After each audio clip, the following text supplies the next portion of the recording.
Hello, everyone. I'm Carl Shoot. I'm the founder of Shoot Apps, and I'm making a game called Repterra. I am on the Scene World podcast with Hug and AJ. yeah, check us out. We have a game coming out soon, and I hope you guys enjoyed this podcast.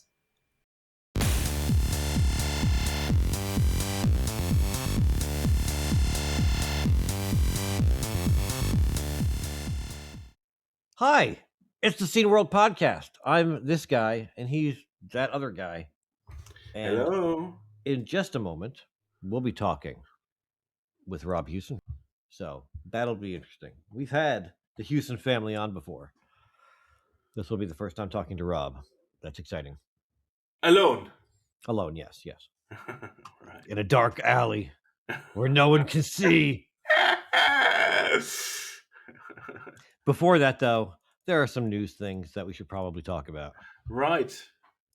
Do you want to start? Because Sure, I didn't Okay. open my text yet. Okay, so I am seeing a thing here from someone called Universe 64. There's a video that is exploring a thing called the public domain SID. So this is, I suppose, the public domain SID recreates the original 24-bit phase register or phase accumulator. Oh my god, I can't read. It recreates the original chip's 24-bit phase accumulator and register logic. So the creator of this examined every tech detail, even little comments from Bob Yanis, the original designer of the SID chip, and the team is aiming for complete authenticity with this. So they've tested it. There's a video showing it. It looks pretty cool. It could be interesting to have another SID. There are so many SID replacements at this point that True. it's kind of comical. True. A lot of them are not perfect. There's little things here and there, like your paddles won't work or whatever. A lot of things have fixed this. One of the coolest implementations that I've seen so far has been the FPGA SID. I've got one. It's sitting over there. I haven't put it in yet. I've been extraordinarily lazy. And we also spoke about the SwinSID Ultimate. Right. This one SID. Which I always say wrong because it's the ultimate SwinSID, but never mind. Well, and they actually had to send it back to Hungary to get a firmware update because then the pedals can work. Yeah. And I mean, nowadays you even have more. You even have. I saw you have news. You have new SID replacements that even come with the protection for the joystick ports for the Pret-bin C64 because the C64C has a diode in it for protecting the joystick spikes, joystick port spikes. And we mentioned that before, long time ago, that with the Mega Drive, it's different. Called in the USA, it's called Genesis. With the Mega Drive or /Genesis a gamepad, you can actually destroy your C64. Yeah. So my grandfather back then, when he was still alive, he did an adapter with reverse hotkey capacitors. Right. No, diodes. Reverse hotkey diodes that actually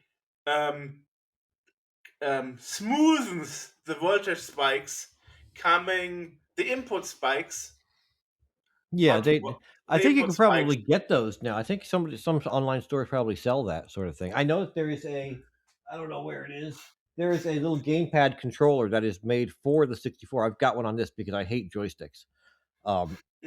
So it's it's cool. I actually use the Genesis controller on the Amiga though, because it works fine with that. But yeah, the Amiga has that. yeah, Has a protection inside, yeah. right? One of the cool things on the 64 that I freaking love still is I've got this has a SID FX in it, which is the two. Mm, It lets you put in both types of SID chips, the right. 8580 and the 6581, and it lets you switch between them or have them both going at the same time. I freaking love that. I've got a I don't know if you can see it. I've got an audio cable coming out the top of the machine that goes to the Stereo. yeah, that goes to the stereo output of that, and then I got speakers behind the monitor there that give you like good stereo sound. Um, but the one thing that couldn't do was on the 128. If you put it on a Commodore 128, and that's a Commodore 128 by the guitar under a top there, um, on the 128, because even in 64 mode, the 128 has certain areas of memory kind of held onto. So if whatever you're doing requires the SID chip to live at a particular address in memory, it won't work because the 128 uses that. Whereas the FPGA SID actually like accommodates that. It will adjust to fix that, so it'll still work Mm. if the thing you're using requires a SID chip to be at whatever location it happens to be. I don't remember what it was. Yeah, if people want to know more, you actually made a review video about I did, that yes. whole thing, right? Well, I did a review video of the SID effects. I wanted to do one for the FPGA SID, but it's just Mm. I've got my 64 hooked up. I've got a 128. I really want to hook it up. I've got everything. Like I've got the 128. I've got the adapter so I can actually use 80 columns in color on a monitor and everything. I've got everything there. I don't have a reason to. I don't have a use for it at the moment. Mm. The Amiga I can use for certain things. So the 64 I use for certain things. The 128 is just like it's more I space on know, my right? desk. I know, right? Mm. I love the machine. I just don't Mm. have a particular use Mm. case for it at this time. Right, right. I will sometime though, and I'll So do we a need to make a Scene World 128 version. yeah. I'll eventually do a like decade a decade late review of the FPGA SID, but we'll get there when we get there. When it's not available anymore. Yeah. After the next piece of news I have Yeah. is there's a new video from Greg Nasu, who we had on this Mm. show talking about C64 OS. And he's got a new video out which demonstrates new features of 64 OS, such as I saw multitasking. I don't know where that goes. You can read high score files, I guess, in BASIC. There's a new enhanced version of Solitaire that lets you play a SID song in the background while enjoying your card game. Nice. There's text view he's showing running twice, I guess, at the same time. So it's multitasking still. Um, and there's a native Wikipedia client. And he shows, I guess, how that works. It works fine on a regular 64, but he shows how well it works with the super CPU running. Nice, nice, So nice. that is interesting to see as well. There's a lot of stuff, man. 64 OS is. I wish this existed when, like, I was 15 and trying to struggle through using freaking GeoWrite on a C64 on an Mm. unexpanded C64. I had no struggles with it, to be honest. I got used to it. I only used it for a short time. I had used word processors that were like just your text mode, I don't know, speed script or some nonsense. I don't remember what it was called. And then for one brief moment in, I want to say, 1994, I tried doing a lot of stuff in GeoWrite and mind you, my C64 was just a C64 and a 1541 drive. That was it. It was just an unexpanded C64, and it That's was how I like started with Geo 64 as well. it was yeah. And I mean, I was writing things at the speed of geology. It was like, G. It Boop, was there it is. it was not that bad actually, but the problem where it actually slowed down was when you reached 40 columns, and Mm-hmm. GeoWrite worked in 80 Right. columns, so it always had to scroll while you were typing. Yeah. Well, I'm But you could trying to type, write but multi-page things. but you could type at a normal speed, and it would just speed up. Yeah. It would follow up. So it's not like if you were a typist or something, you couldn't use it. It just took a while till you saw It it was on the just screen. slow. Yeah. It was slow. Yeah, but it was not locking up the computer, so they No, made it didn't lock anything up. No, it was just right. slow. Exactly. Well, the But 128, when I got my 128, that fixed all my Geos issues. Geos right, 128 is I never amazing. used Geos on the 128. It's a whole different animal. I know, but I never had it, so never Mm. mind. You know, But I had the C64, and then I straight went to PC, nothing in yeah, between. No Amiga, no 128. yeah, My family was cheap that way. yeah. Well, They didn't invest in upgrades. oh, none of my upgrades were. I didn't pay for any of that shit. I got my 64 was a Christmas present when I was like 8. I got Later mine at on, yeah, 8 I too. got But later on, I got mine at the 8th birthday, not later Christmas. on, I think it was like 96 or 97. A friend of mine was going into the Air Force, and he was like, "Hey, I've got an old Commodore 128. You want it?" I'm like, "Yes." So I got Unfortunately, that, that's not how it worked for me. Yeah. and then when I was working and out of high school and had money, I went and got my 128D, the DCR they call it, but it was just the D back in the day. Yeah. I got that thing, and I had that up until I switched over to Mac in like Yeah. 2002 or something. I don't remember when that was. Mm. But so yeah, check out 64 OS. This thing this is really, it's really looking awesome. I love this. Um, It's a nice and thing. on the topic of 64 OSs, there's also a new video by Web Fritzy, Mm. the who again we had on the podcast, the designer and programmer of GUI 64. And he's he's demonstrating the file viewer app. I guess it's an app, right? Yes, The it's an Yeah. app. So he explains how you can inspect files and hex and text and all that stuff. So that's there too. So again, it's more. This is a lot of good stuff coming out of. It makes you wonder. You got you got Greg Nasu doing a whole 64 OS. You got Web Fritzy doing a whole 64 GUI sort of thing. And it took until 2024 or whenever this all started for these things to be like like for them to come out, and it's one person doing it. You would think that somebody back in 1995 could have figured this out, but nobody did. Yeah, because you didn't have modern computers with cross assemblers that much. I I mean, mean, are they I even mean, using I that? mean, huh? Are they using the cross compilers? Is that such a big thing? Of course, nobody's using a straight C64 for I coding. am. You are For special. coding, for developing, sure. I don't. That's code on it right now. It's an assembler. Because whether you type it on your PC or you type it on the 64, you're limited by what the 64 can do. So it Right, but doesn't typing it on the PC doesn't open up possibilities that don't exist on that thing.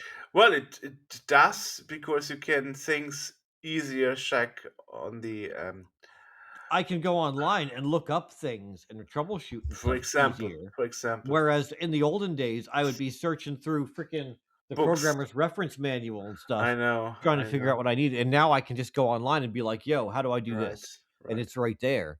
But Yeah. I mean, but there were people back then that knew this stuff inside and out enough to not even need that. I mean,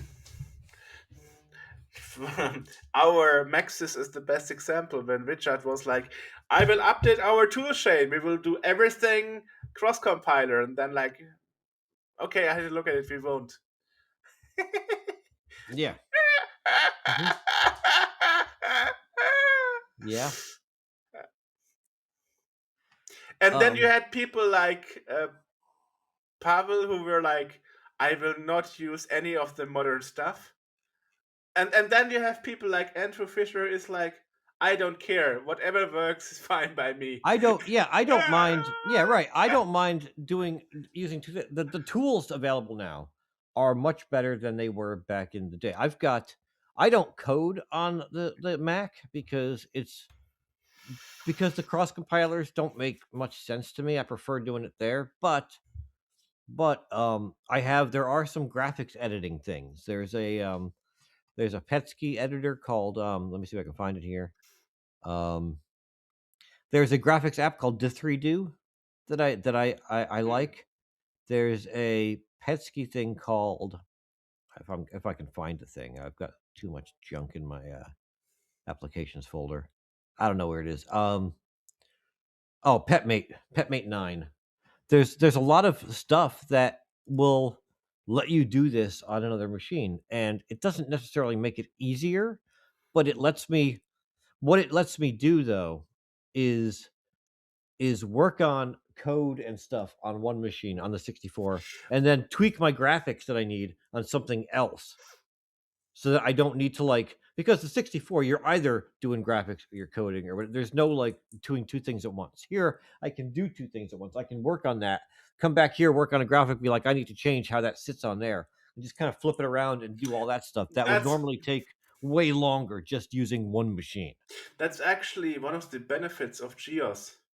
You actually can paint something and then copy and paste it into GeoWrite, and then go back and change the graphics again and stuff. Yes. So GEOS actually has multitasking. It's got very basic multitasking. You can't have basic. You can't switch between GeoWrite and GeoPaint. They can't coexist at the same time. Yeah, you can leave switch, one, but you have to close. Right. You could pull up a desk accessory while you're in GeoWrite and do that, or like the clipboard. You can do that. Yeah, so it's basic. But you can't. But you're not switching full applications back and forth. Right. Even with the memory to do it, even with a RAM expansion, you're not doing it. Right. But it was more powerful than people remember it. Oh yeah, no, totally, it was more powerful than people remember. Absolutely. We actually spoke about that topic with Craig Natsu. Mm-hmm. I mean, GeoWrite was the first text application having WYSIWYG. So yeah, it was. I really liked it. I spent years. So the 64C came with a couple of things, a couple of built, discs that it came with when I got mine. One was this game, this educational game, Expeditions, which is like the Oregon Trail on the 64. And the other was Geos. It came with Geos, and for some reason, so when I got my 64, my joystick was broken. I don't know what was it was just faulty right from the factory. Wow. And I think the button was stuck down or something. I don't remember exactly what it was. I booted up Geos once, and it never worked after that. I don't know why. I don't know what happened. I don't know what I did, or if I had done anything at all. If there were read errors on the disk, I couldn't do anything afterwards. Wow. And so I spent probably the first several years of having my C64 with only the manual for Geos. I never actually got to use Geos until much later. But we have to distinguish here that the Geos that was shipped with the C64C was actually very basic. 1.2. Exactly, 1.2. And just later on, Geos 2.0 came. Yeah, 2.0 was much nicer, much cooler, yeah. And then the final version was 2.5, that was mainstream. And then they made 2.5. 2.5 existed, I think, in maybe in Germany. In the US, it's 2.0 is basically the highest you go. I think they made up to Geos 3.0, if I'm not mistaken. 3.0 was not, I think that was not even in English. I don't recall. But Geos 2.0 is like the definitive Geos. Let's see. I was just looking it up. Yeah, I'm almost 1,000%. You are right. Latest release Geos 2.0. But in Germany, we had more versions. And there was a version for, I think it was on the +4. That was like a 3.5 or something like that. But I don't, yeah. Okay, I was right. In Germany, the last version was 2.5. And that, I think 2.5 was just that was like a localization. I think I don't think it had any new features. It was just like it's the German version. Oh no. No. Okay, here's the thing. A new version 2.5 was from the German GeoS user club with the German distributor Markt und Technik Okay. from 1993. The 2.0 was from 1988, so that means 5 years later. Right. And it came with the additional disc for Top Desk and Spell Checker. Well, so Top Desk wasn't that CMD's? No, Top Desk was from Wolfgang Grimm. Oh, okay, Megacom. What was CMD's version of that? I don't know, but because they had one too. Top Desk was from Wolfgang Grimm. Megacom. It was a desktop replacement for GeoS. Right. Yeah, and like I said, there was CMD had one of those too that would support like the you didn't CMD let me finish. You didn't let me finish. And also next to Spell Checker and Top Desk, it came with further helping tools, whatever that means. Okay. Yeah. And this is an update, and it says in the German Wikipedia that naturally is actually an expansion and has only been done for the German GeoS 64, not for the American version, and not for GeoS 128. So GeoS 128. So the CMD thing for GeoS was Gateway, was what they called it. Was the desktop replacement. Right.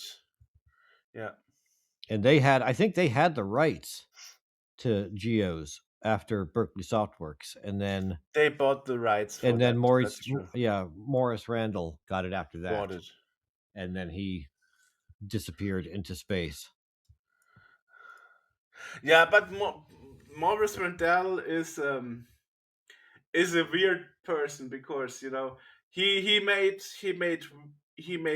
wheels. He made wheels. He made a very good upgrade. That's really the main official update to GeoS. It was wheels.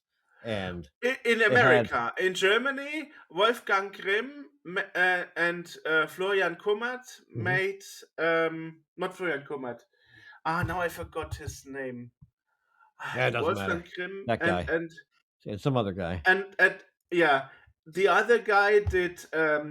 You know it because he also did GeoDOS for converting DOS disks to GeoS on the C64 to GeoS for the 1581 GeoDOS. Okay, I never used that. I used Big Blue Reader. I used that because in Germany we didn't use Big Blue Reader. That was so. In Germany we actually had a whole different GeoS community. So we didn't use wheels. We used Megapatch. Yeah, Megapatch is one of those things that is really cool to look at in theory. I tried to actually use it once, and it is not intuitive. It's like witchcraft. You need to summon demons in order to make that shit work. Perhaps because I was 16, I managed to work with it pretty nice. If I was using the 64 regularly to the point where I understood where I was comfortable with typing in commands and doing all that stuff anymore, I'm not these days. Maybe it would make more sense if I was in the thick of it, but because I'm so far removed at this point, it's voodoo. Okay, Markus Canet was doing the C64 version, and Wolfgang Grimm was doing this 128 version. All right. Unfortunately, I never managed to get back in touch with Wolfgang Grimm because he never made it public. But Markus Canet actually made his Megapage 64 version public, so you can get it for free. and same with GeoDOS, which actually was never commercial, but um, and it actually came to America too because somebody was actually doing a translation for the manual. So um, this there are actually two versions of the operating system, or the you would say not operating system. It's more like a very extensive disk tool. Yeah, It took half an hour to make transfers between Jeebus. between the C64 and the PC. But that is Damn. what it was used back then. Yeah. That's, I mean, Big Blue Reader was like lightning. It was like boop, boop, boop, boop, done. That, but it wasn't a Geos thing either. It was just a program that would handle. If you had a He never. 1571 or a 1581 that could access those PC disks, DOS disks, you Yeah. could do it. The 1581 actually has an internal warp mode.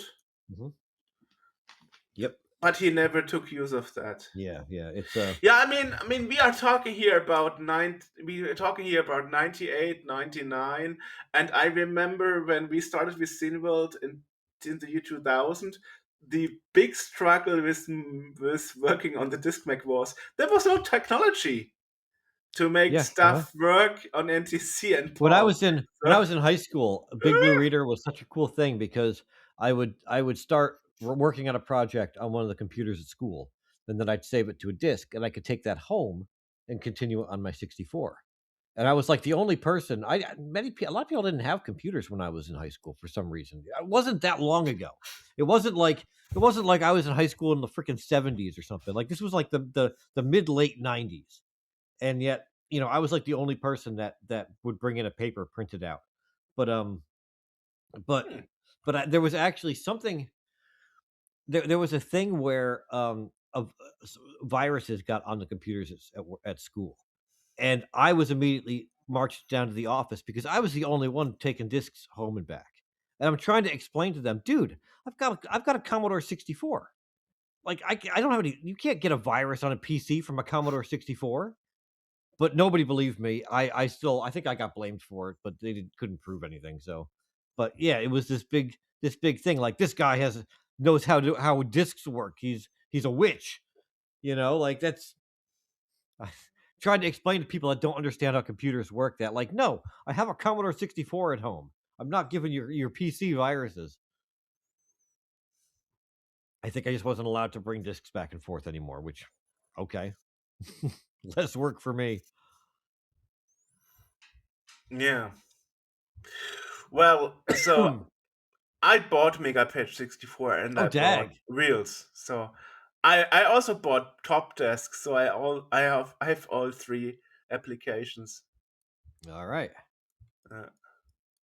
All right, so that's all the news that I have. I've got.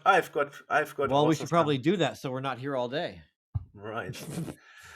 This is our Geo Special News Edition. Got things to do, son. This is our Geo Special News Edition. Yeah.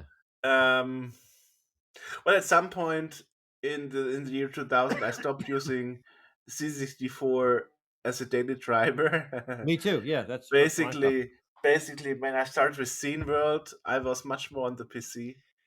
I would have if things had occurred differently, I probably would have clung on to the 64, or I was on a 128 at that point, but I would have clung to that for longer. But as luck would have it, at the time my keyboard was going bad. Right, so it got to the point where I had to disassemble my Commodore 128 twice a day to take the keyboard apart, clean everything, put it back together, and then it would work. And at a certain point, during the day, certain keys just wouldn't work. I'd be like smacking them trying to get them to work. Today, I understand that if I had gone on there and put a little graphite on some shit, I could have fixed it. At the time, that information isn't on the internet. I don't know. And you can't just go and buy. I can't just hop on eBay and get another keyboard. It's not like there's Commodore 128 keyboards everywhere. So I was like, I need to do something. And then a friend who is in the scene, he ran a BBS, happened to be in a thrift store, and he was like, "I found this Mac, this little Mac, black and white Mac Classic for like $8," and I was like, "Get it! I don't care what condition it's in. I just need something that works." And that's really the reason I switched to Mac. It wasn't even because I wanted to. It was just it was there. There was one Seriously. available, so I Not grabbed bad it. for $8. Yeah, $8. Yeah, in a thrift store. Hmm. It didn't have anything. I found a keyboard at a store because they still sold AGV keyboards and mice at the time. That's how you got your snowball microphone as well. Yeah, that was a thrift store as well. And then I spent like 3 days with my Mac and my C128 plugged in through a modem cable. I don't even think it's null, just connected to each other, just That sending files back and forth. Then it was probably null modem. So it was just a single cable going from one modem to the other, and I did an ATA on one and an ATDT on the other, and they connected. That's null modem because That the is null difference between normal modem connectors and null modem is the same actually with crossover network cables that people don't nowadays know they existed and still do, because both type of cables, null modem cables and crossover network cables and patch cables, they have the two pins, two connectors, two lines crossed. That's actually why it's called crossover I will cable. say it was literally just a piece of phone cable that I had. I unplugged my modem from the wall and plugged it into the other modem. Right, but I just wanted to say, when you make a transfer between two computers, you need a special cross-linked. That's actually why it's called crossover cable, because it's not the normal pinout. It's crossed. Well, this was just a normal old whatever that cable happened to be. But RJ45, no, that's Ethernet. Whatever it was. But yeah, and I spent like several days trying to copy all of my files. 45 is Ethernet, and 43 Yeah. is analog. Okay, is that your regular old phone cable, phone wire? I think it's RJ43. Let's see. We're 43. Really getting down into. I see the cable. I am looking up what the hell is RJ11. Yeah, RJ11.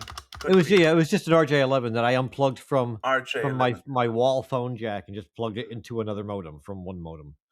And then I tried to transfer as much stuff from the Commodore as I could before my keyboard died again. And then that was the last. That's why I've got so much stuff still living on floppy that I never managed to copy here we go. RJ11 is fax devices, telephones, or modems. One line. Yep. RJ14 is 2 lines. Okay. So this would have been an RJ11 that I used. RJ12 is 3 lines. Mm-hmm. And RJ48, 49, 61, or 45, or ISDN RJ45 is ISDN cables. So there are 4 different variants of the same cable. Yeah, so mine would have just been an RJ11 because I had a single line in the house and just a Commodore 1670 modem plugged into it. And then you have one that isn't RJ normed, and it's called DEC type because it's named after the company DEC, and that's an DSL NTBA splitter cable. Mm-hmm. That's way fancier than anything I would have had in 1995 or 6. Yeah. So the NTBA DSL splitter cable, I don't know if you even had that in America. I'm sure it existed, but we didn't use it. The DSL splitter NTBA cable is because back then, before we had DSL, I think it was called DSLA Annex, and the the analog telephone and the DSL line was still separated. So you needed a splitter that can differ between data, DSL data, and analog phone data. And then that is why you had the splitter, so it could split the two lines. Yeah. And that was before you had voice over IP. And when the analog phone lines in Germany were totally, I think you told me in USA you still have analog phone systems. It exists. Fewer Right, people use them than they used to. right, for I don't. emergency systems and so Yeah, on. yeah. But in Germany, we totally got rid of it 1997. Okay. You No, guys sorry, don't have. no, it's not true. 19, no, I'm 2017. Sorry, Oh, you 2017. guys Right. don't have power outages quite that often either, do you? You've got a much more robust electrical system. Yes, that is. There's even an article on the internet where it says where it says America has the same resilience of and the resilience of electricity system like Peru. Yeah, I mean, I remember when you came over there and you were Hair and you dryer. thought, yeah, you plugged a hair dryer and the lights dimmed and you were shocked. You're like, this is ridiculous. Holy shit! Yeah. Yeah, yeah. Holy shit! Yeah. It's but and that I think is a lot of the that's a lot of um the idea behind keeping these things Mm. because with voice over IP, you've got it goes through the cable modem or whatever you happen to have. Power goes out, that goes out too. But if you're like an elderly person or something and the power goes out and there's an emergency, you need to be able to get in touch with emergency services, and the phone lines do not rely on that. Emergency services that are for elderly people all rely on mobile. Not here. They all Like rely on mobile. okay, you remember that? I don't know if you know the commercial, the And I fall and I as can't. you probably know, newer iPhones also have Mhm. satellite backup. Right, right. But I don't know if you remember the I fall and I can't get up commercial. The life alert. It's like a necklace No, I don't know. it's a necklace an Yeah, elderly person would but wear. my grandmother had that like necklace. Yeah. My grandmother did too. She had the little necklace thing, and then there was a box that attached to the phone line. So when she pushed the button, that box would make the call. No, our necklaces of this, they have a small SIM card in it. Because it's fine to have like to use your cell service, but again, after 9/11, try making a cell call right after 9/11. You couldn't. The whole system was number one. Just everybody was calling everyone else. It overloaded everything. Fortunately, we never had 9/11 in Right, Germany. but I'm just So saying that in the event of a big disaster like that, like you still want some infrastructure to work for. And I will say that the analog lines after 9/11, as someone living right outside New York, um, they weren't much use either. mm. It isn't kind of shocking that we have a much more robust phone line and electricity system in Germany It's than in hilarious. America. Oh my! The other thing that I remember you being kind of amazed at, aside from the school buses, was the fact that when we're driving around, there's just poles with wires everywhere. Yeah, but And that's not a German exclusive thing, and not a US exclusive thing. You also have that in Italy, in right, right, Bulgaria, and all those yeah, other countries. and that But in always Germany, struck me as it's all in the ground. yeah. Yeah, Well, where I live now, it's in the ground, and where I right. lived when you came up, it was in the ground in that particular area. But then you leave that development, and again, it's these like Don't remember these that. yeah these ratty messy looking wires just hanging above everything. And I think in the US we're so desensitized that we don't notice it. But ever since you pointed it out, that's all that I notice. I'm out there, I'm Yeah, like, look at these wires just hanging above everything. Like we just I. ignore that there's poles with wires just dangling everywhere. Like it's But ridiculous. yeah, but that is actually the same that when I was in when I was in Bulgaria 1 year earlier before I went to the US. Mhm. Um, I was at a friend's place, and 20 minutes by bus from Sofia. So countryside, right? Mm-hmm. Where they barely had any streets. They were lucky they had a bus. But that bus was driving like every 4 hours or something, according to the timetable. Right. And I was like, there were a nest of wires hanging out of the house. Yeah. And they're like, what is that? That's the DSL line. What is that? That's the electricity line. And that's a phone line for analog telephone. And so they had like 3 wires coming from it. Yeah. And the reason why I was amazed about America is because back in the day, we always had the perception that Japan and USA are so much ahead of Europe technology wise. So, and I was so shocked when I realized how bad the trains were. But like every like driving to New York with the train, and every second it was like, whoop, whoop, whoop. Oh, yeah, the PATH trains. Yeah. Holy crap! Holy crap! And Yeah. it was the worst toilet I've ever been to, public toilet, because it was flooded by water. Mm-hmm. Yeah. No, it's I think maybe we were kind of ahead as far as this goes up until a certain point, and then Europe made the decision to spend resources and to put resources into updating and maintaining their systems. Whereas in the US, it's always just well, they're not broken. The next group can do that. We'll worry about that later, and that's what this has become. It's when it breaks, then we'll fix it. Meanwhile, we're running with we're still running analog phone lines, and we still got a power grid that was designed in the 40s. Like it's something will break eventually, and then they'll need to really put infrastructure into rebuilding it and making it modern. But until that happens, then we're just stuck with this antiquated infrastructure all through the country. In certain parts, it's updated. Like again, where I live, it's fairly up to date. But here's the thing.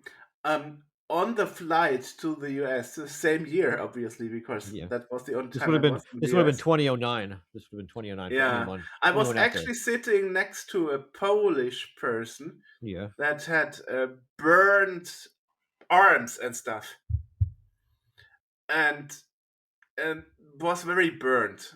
It wasn't Okay. actually caused by an electric burn. He told me that he was at a party with a friend, and his friend got electric shock because of a shortcut in the building's electricity system, whatever. And in the And US?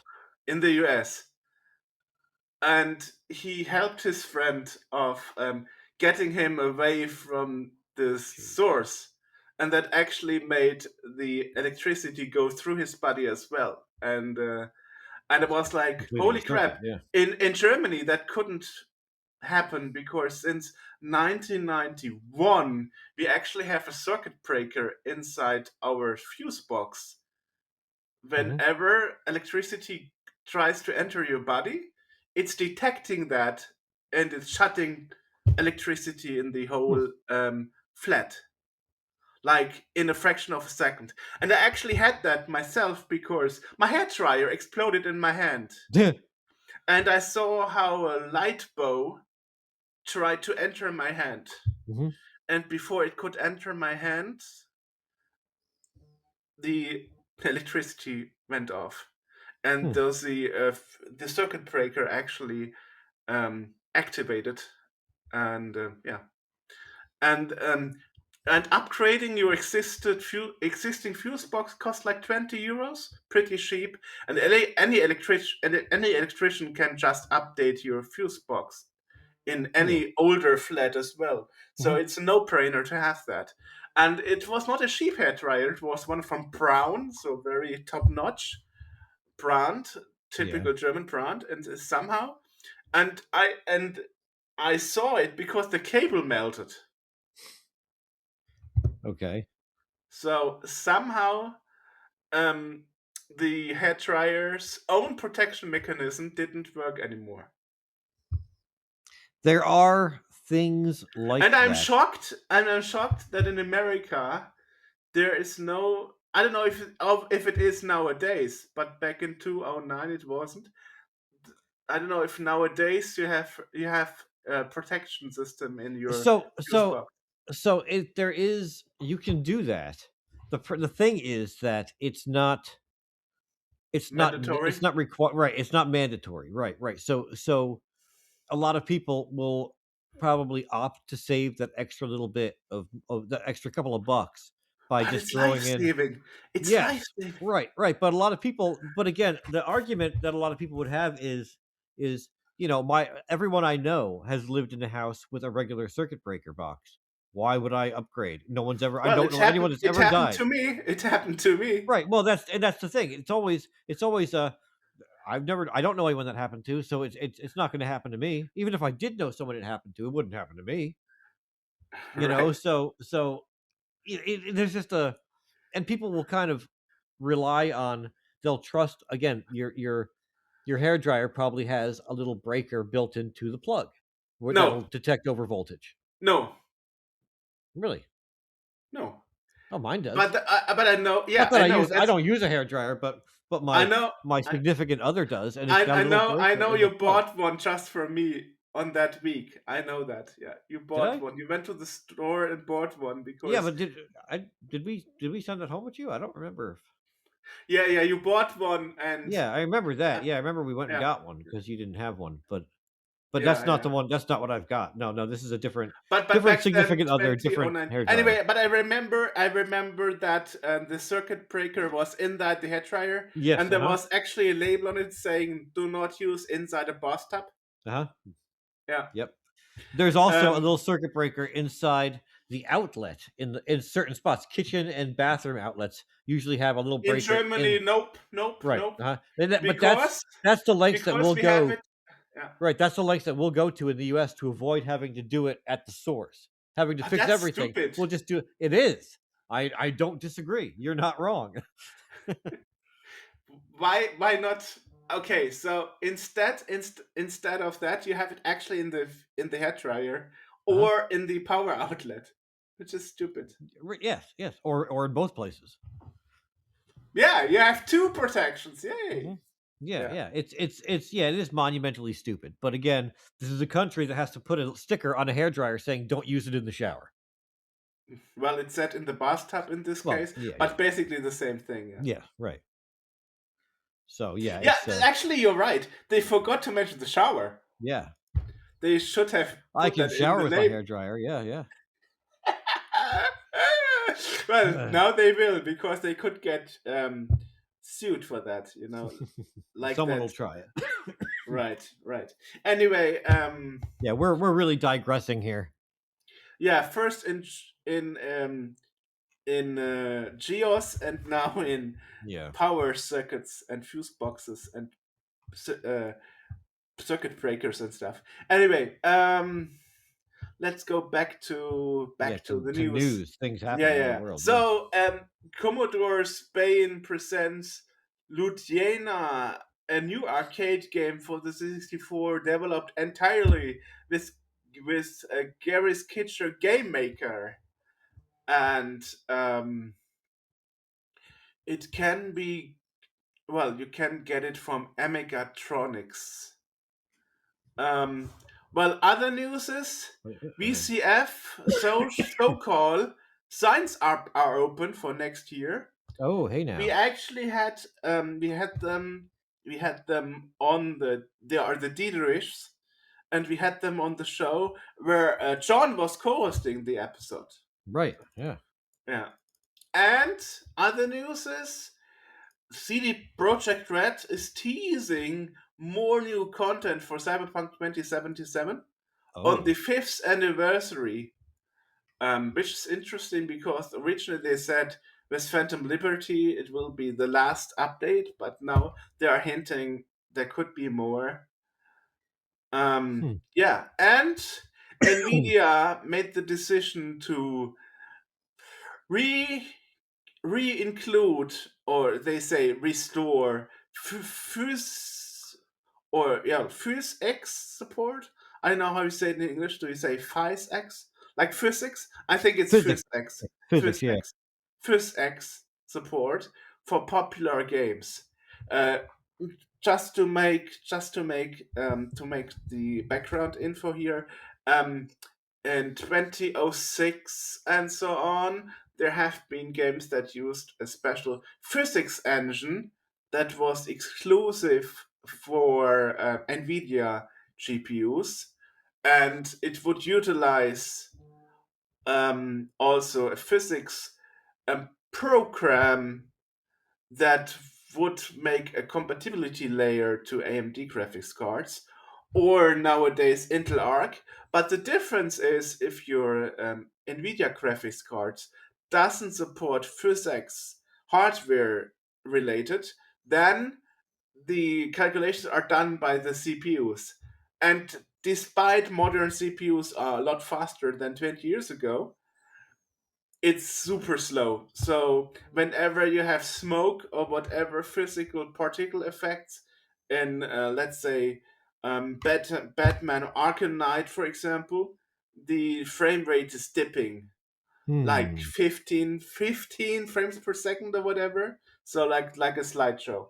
Jeez. And in the latest RTX 50 series of graphics card, NVIDIA decided to remove the support for physics in the game ready drivers.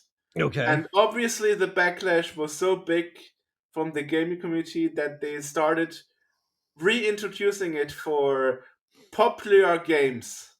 That means the function is based on a game basis, like on a supported whitelist. So it's especially tailored for the game. They didn't want to reintroduce the feature completely. Yeah. So Okay. that's actually good because I got a 4060, so last generation card, Yeah. and now it's good because I was thinking, is it really worth it getting a 50 series? But at some point you will have to update if the driver support is ending. Now it's good to know that they are back with supporting it. Yeah. Should we And talking about backlash? Should we mention Project Motor Racing and their launch? well, yeah, well, the basic problem here was We should, that for background, for anyone that isn't aware, we the last was that the last podcast we did? it was the last Well, episode. yeah, but as when you hear this, it still would have been the last one. Yeah, we did a podcast with them prior to the release of Project Motor Racing. Um, we released the podcast right after it was released, and the release did not go well. Yeah, it turns out the AI was unbearable.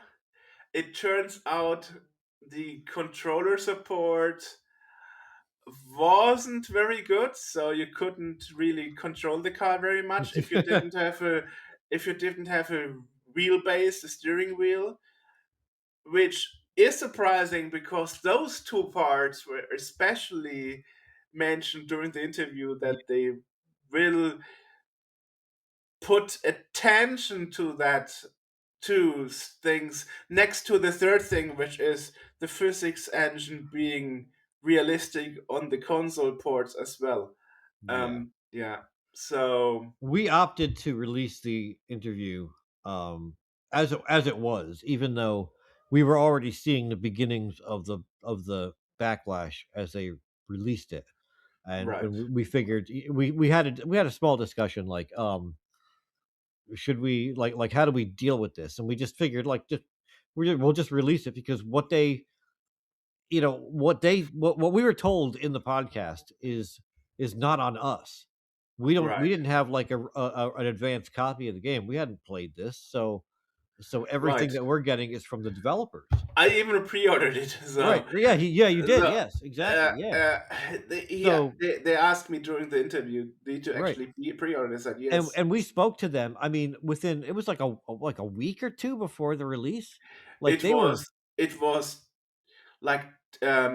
like 20 days before right. release. Yeah. Yes, it was very close to release. So when we are hearing about like, oh, this is going to be awesome and this is great and we're working really hard on this and whatnot. Yeah. So and then that stuff isn't there in the release. Like that's on one hand, I felt like it kind of made us look not bad, but kind of gullible for just being like, yeah, okay, cool. But then again, we don't see the thing. We know exactly as much as everybody else Right. when this thing Right. comes out. Right. Right. So we opted to okay, we'll put it out because again, like it's not we're not promoting. No one's given us anything to promote their product. So Right. if what they're telling us in the podcast does not match what is happening in real life, that's not our fault. We're not given a script or anything. We're not giving them a script. We're Right. giving them a chance to plug their thing. And Right. if they misrepresent that, Yeah. I mean, they're misrepresenting it to us as well as to everybody else. Right. Yeah. And you also should mention is that is also it was relatively easy for us to get the interview. Yeah. Because we are in good relations with Giants, who is the publisher, Yes. and with small things, slightly mad studios back then, which is now straightforward. And I So don't it's want to make not. it seem like any of It's this was intentional on their part. I kind of feel like they were getting down to the deadline and this is stuff that they had planned to get done and for whatever reason they it just didn't couldn't work get it out. done in the Yeah. last 20 days. Yeah. Yeah. So I don't want to shit on them as Right. developers or Right. publishers because Right. it happens. This happens all the time. Right. But Just the problem is that that so many key features didn't happen. That right. was the Yes, problem. exactly. Yeah. So yeah. And I mean, But I don't want people to think either that Right, we're like being that we're shills or something, that we're being compensated to hype not up at something all. Not at that all. obviously because again, the interview came out after it was released. So it could be construed that people are that we're hyping it up when it's obviously bad. It wasn't out when we did that interview. Right. That's true. Yeah. I mean, those things were actually things we asked because Yeah. I've read that especially the AI will be the best ever seen in sim racing. That didn't happen, and I was also like, well, sim racing games usually play bad with the gamepad. Will that be different with the controller? And they said like, no, it Yeah. will be very realistic on your trusty Xbox controller. So I did that here, and and then when I tried playing it, I landed in the crest, and I was like, "Holy crap! I totally stopped mastering racing games. I'm not good. I'm not good anymore." And then I read it's not a skill issue; it's that the controls are botched. Yeah. Right? Yeah. Yeah. And you said something about there not being snow or something. Yes, you can. I mean, since I'm coming from Project Cars 2, and that is a spiritual successor coming from Ian Bell and his team, which is the same team that did that. When you decide your custom race, you can change between um, light rain, strong rain, or I think they call it heavy rain, Yeah. and fog, sunny, night, day. But and you have like summer, fall, winter, spring, Mhm. but you don't have snow. And I was like, wow, winter. So you have winter, and winter cannot be white. That was a little bit surprising for me. Yeah. And also what was surprising for me is rain. It was raining inside the cockpit. And it was like, who looked at that and said like, oh yeah, that's fine. We forgot to close the sunroof. That's fine. Let's release it this way. Yeah. And I mean, you have Toyota Gallica GT racing on the Amiga and C64 from 1990, right? Mm-hmm. And they had rain in it. Yeah. And that was technically better in 1990 than what they had in Project Mordecai for rain in 2025. And it was like, how did that happen? I always talk about my personal favorite racing game, which is Dirt 2. You go back to that, and like you splash through puddles, and it splashes on the windshield. It doesn't come inside. Like there's a certain there are barriers. Someone they didn't forget to turn on sprite collision. There's the structure of it is there and functional, and it's just I don't know. It's so I was very surprised because Alex Martini actually said we don't want to release the game in an unfinished state. They really emphasized that they don't want to have to. They don't want this to come out and have to like update it immediately after. They don't want to have to patch it. This is going to be a complete product when it launches. Yeah. And immediately the reviews are like, this is not a complete product. This is unfortunately, it's one of the worst releases on Steam this year. And this year has already ended almost. So they made a nosedive. Yeah. Just in time for 2025 to end. Yeah. Yep. They were set to kick that football, and then Lucy pulled it away at the last possible minute. Like, you thought you saw bad games before? Hold my beer. Yeah.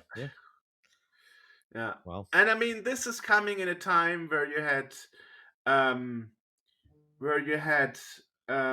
other games like NASCAR 25, who is mediocre, which is basically a console port.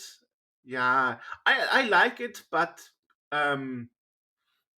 it didn't have so good feedback in the general sim community. So sim wise, for the racing sim community, 2025 has not been a good year, unfortunately.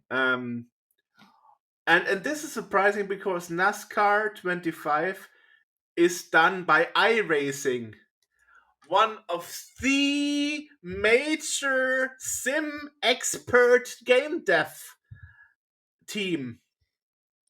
Same with Straight 4. Those people are the experts in sim racing. So and here's the thing.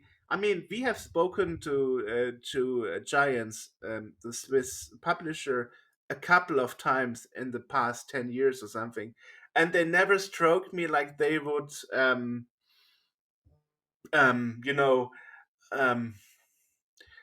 insisting on publishing a broken game in a broken state.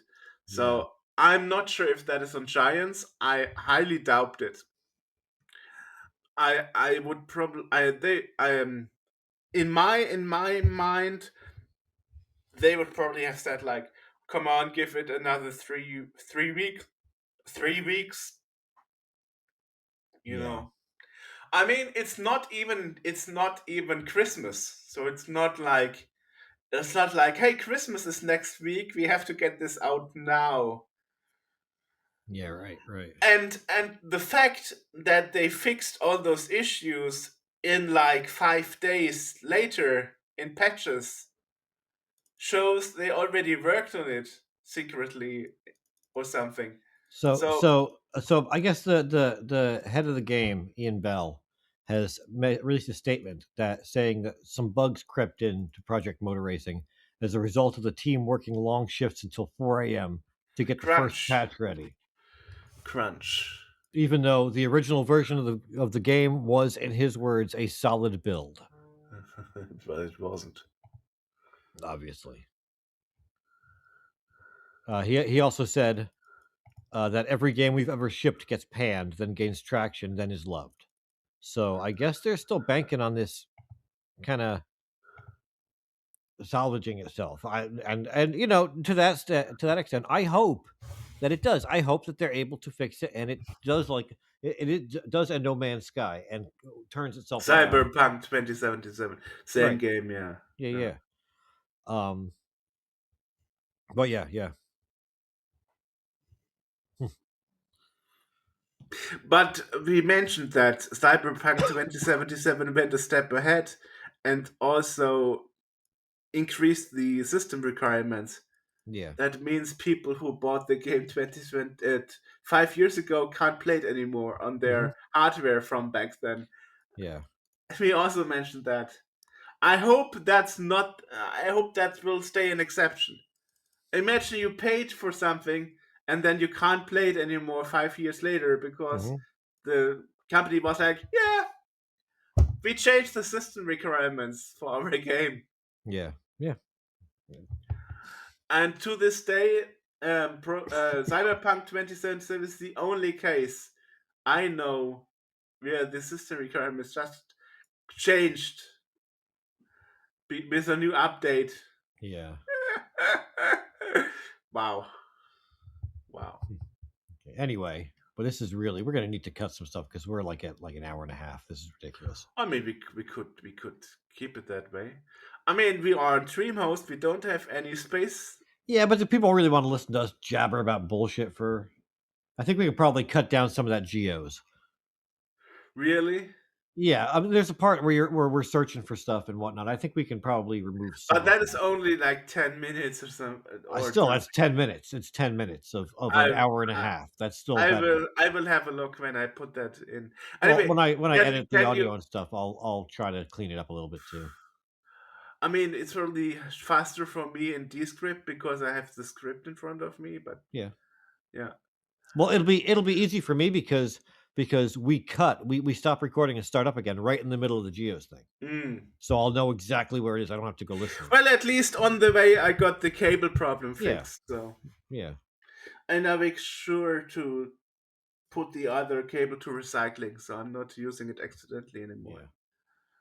So the microphone is great. The cable that comes with it is shit. Try the other cable for charging your phone because maybe it still has the power thing. That works. Maybe that works fine. But the data lines don't. I don't want to use half-assed phone. I don't need that. I have a 3-way cable that has a USB, micro USB, USB-C, and Lightning on it. Back in the day where Lightning was still a thing before the EU stepped in and said like, no Lightning anymore. Still is here, I think. For older phones. They're not using. They don't use USB. They don't use Lightning for anything here in the US anymore. No, it's global. Oh. Because it's not feasible to have a separated phone just with Lightning for the US and the rest of the world. Oh, it was phased out this year. As I said. That's what I said. So, yeah. So they. Yeah. So the EU rules were applied globally by Apple. Yeah. Yeah. Probably because it's cheaper than using two things. That's just what Apple stated, yeah. But I'm also one of the few people in Germany that has an American iPhone 15 Pro because it was 80 euros cheaper without a SIM card tray. And then I was like, I don't need a SIM card tray. So, and you know, the thing is, when I got mine like 2 years ago, that was also the year where our major mobile phone providers started like, hey, we support eSIM now. Yeah. So, lucky me, right? And when I made the data transfer between my iPhone 12 and this one, it was like, na. You have no longer a SIM card. Please contact your mobile phone provider. But nowadays, of course, you don't need to do that. You can log into your account and do that by yourself. And it's all happening automatic. Of course, it's still costing 25 euros because it's a new SIM card, even though it's not a physical SIM card, but it's eSIM. But never mind, 25 euros. Jeez. Because somebody made this up, whatever. Yeah. So now it's part of my iTunes backup. And I don't have to worry about my SIM card anymore, because when I sold my iPhone 12, I spent over an hour getting the SIM card out of my SIM card tray because it was stuck inside. Yeah. Dope. And I was almost going to the store getting it opened to remove it, but luckily I managed to open the SIM card tray. So this is a thing of a past, because whenever I get a new iPhone, I will make sure to get a new American one again, because the American ones have one advantage over the rest of the world, because they have no SIM card tray on the American models. They have bigger batteries. Yay!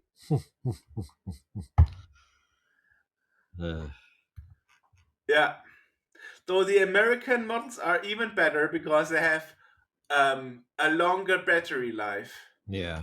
Like an hour longer or something, so it's really substantial, right? Right, yeah. But I guess Apple is Apple. It will only be a question of time until they remove the SIM card tray from all models. Yeah, eventually. Yeah. Jeez. Right. Okay. Anyway, Yeah. let's finish that and jump to the UK to Rob Hewson. Hewson. Today we have another guest. Actually, you are returning, kind of, because we have Rob Hewson in the call, and the last time you actually have been in the show with your father, his career and his book that he was presenting. But today we actually want to concentrate on you and what you are doing, and not on your famous father. Perhaps because that's always what wondered me, why did you decide to not continue the famous Hewson brand and decided to go for UE games? Yes. Well, initially, when we started this company in 2016, we did call it Hewson Consultants, the same name as the original company. But we decided that we were going to be working on new things, working on new games, building a new company, and that while it was great to kind of use the Hewson name initially and get that kind of bit of leverage and connect with the community and do the cool stuff we were doing on Kickstarter, for the kinds of things we were going to be doing as a developer on retro stuff, but also modern stuff, it made sense to turn a page and start a new brand, because otherwise there would be certain expectations that come with the Hewson name of what we would be doing, and we wouldn't necessarily be delivering exactly on that. So a new name let us kind of take a bit of a new direction while still kind of being involved in the retro scene in some way as well. But you made a name with yourself with this Hyper Sentinel series, I would say, because I remember I was actually buying the first installment for the Switch that was actually online on a bargain for, I don't know, $9.99 or something. So and I see your latest Kickstarter that's happening now is actually Hyper Sentinel Fusion. So it's kind of a successor of the successor of the successor, kind of. Right? Yes, a successor of the spiritual successor of the.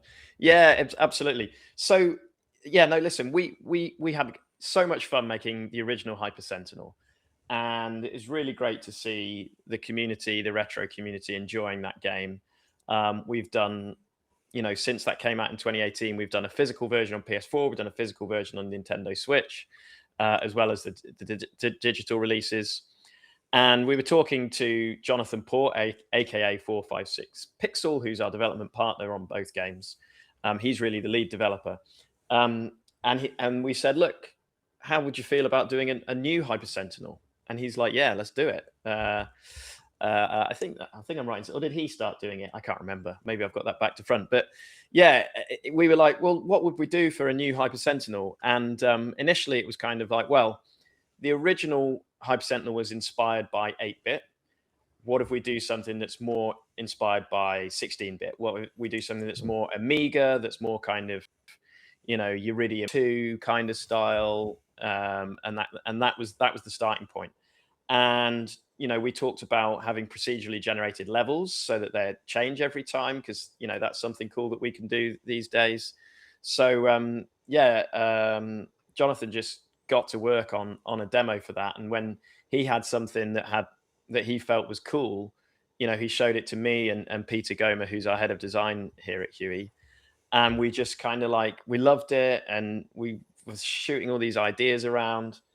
And there's this idea about what happens after you land, because Pete in particular was talking about how when he was a kid, playing games like Iridium, but also other shoot 'em ups, he always had imagined landing the ship and then continuing the fight on foot or in the surface. And then we're like, well, we can do that these days, right? We the technology allows us to do that. And so we were talking about, well, yeah, what if you land and you kind of go inside these dreadnoughts and fight inside? And I was like, well, if we do that, can we do it like Paradroid style inside the ships? Because that would be awesome. Fun for us, but also fun for the fans as well, because obviously Paradroid style games are huge. And Jonathan sort of went, okay, quite a lot of work, but yeah, let me see what I can do. And then he came back with something really cool, and it just kind of evolved from there. Awesome. So you basically answered 5 questions in a row already. Sorry, I once I get going, No problem. So it's actually a mix of genres and different retro games, not just Iridium. Sure. Yeah. Yeah, absolutely. Like I say, we this idea of doing this fusion of the original Hyper Sentinel Iridium style gameplay with Paradroid style gameplay. Once that was in, it took a while to kind of balance them out and get them working together nicely. But once we had that kind of loop, it just felt so cool. Just kind of combining those two things together, you got the intensity of the kind of shoot 'em up fighting sections while you're in your ship, and then when you land and you go inside, we could play around with it a little bit. There's a little bit more strategy involved, picking off the droids and taking them over. But we've added our own spin on things, like there's the mother brain in there that you can take down and get extra upgrade pods. But we've also got kind of extraction shooter elements. So, you've got to get to the exit with everything you've collected. Sometimes there's a time limit involved in that. And we just kind of were playing around with all this cool stuff and finding the fun that's going to be unique for this game, and that's going to have the Hyper Sentinel intensity, because actually, we're not looking quite so much to the past now. We're looking to, it's styled like an Amiga game, but Hyper Sentinel had this intensity that was impossible back in the day, and we need to kind of live up to that with the sequel as well. True. And then we kind of we wanted to get in this with these procedurally generated levels, these kind of upgrade loop into the game. So when you collect different resources and materials, and then you can purchase upgrades, and you can kind of design your own build when you go on the next run. So that was an exciting layer to add to the game as well. Now thinking about it, there have been attempts, especially on the Commodore 64, where you had different kind of genres, missions, and parts of the games. For example, if I remember Beachhead 2, for example, you could walk in a hangar and start a spaceship, and in another sequence you would actually be in in a boat and shoot enemies from the sky, and in different scene you would like cross a barrier, or for example you had like the train from Accolade, where you would be inside a train, but you could also defend your train from the outside, or go into a train station, or control the switchboard and redirecting where your train is going. So it's kind of that, right? You have different missions and different play styles. Yeah, that's right. So in Hyper Sentinel Fusion, you've got those two play styles, but we've also got in terms of, you're talking about launching a ship from a hangar there. We've got the moon base as well. Yeah. So when you die, you wake up back in the moon base, and you can talk to a couple of characters, but that's also where your upgrade console is, and you get to see your ship in the hangar, and you can kind of do your upgrades and then take off from the hangar there as well. Yeah, so back at the moon base is where you can do your upgrades, talk to characters, and you can launch the ship from the hangar itself and kind of go on another run. So yeah, we wanted to flesh this out into a more of an experience. You can do your high score runs, but also you've just got that sense of, you do a run, you die, you buy some upgrades, you get some new cool weapons, you get some new cool abilities, you do another run, you get a bit further, you die, that kind of roguelike sort of element to it. And that just felt to us like it's a really good fit for an arcade style game. Of course, back in the day, you'd set off and you'd die, and then you'd put another coin in the in the arcade cabinet. Yeah. But we're replacing that with, you're gathering materials while you're doing your run, and then you've got a place where you can kind of take a breath, you sit back gameplay, do your upgrades, and then sit forward again for another run. But this time, of course, procedurally generated levels, it's going to be a little bit different each time you play, which is also cool. And, I've noticed that the graphics in this are also a little bit more.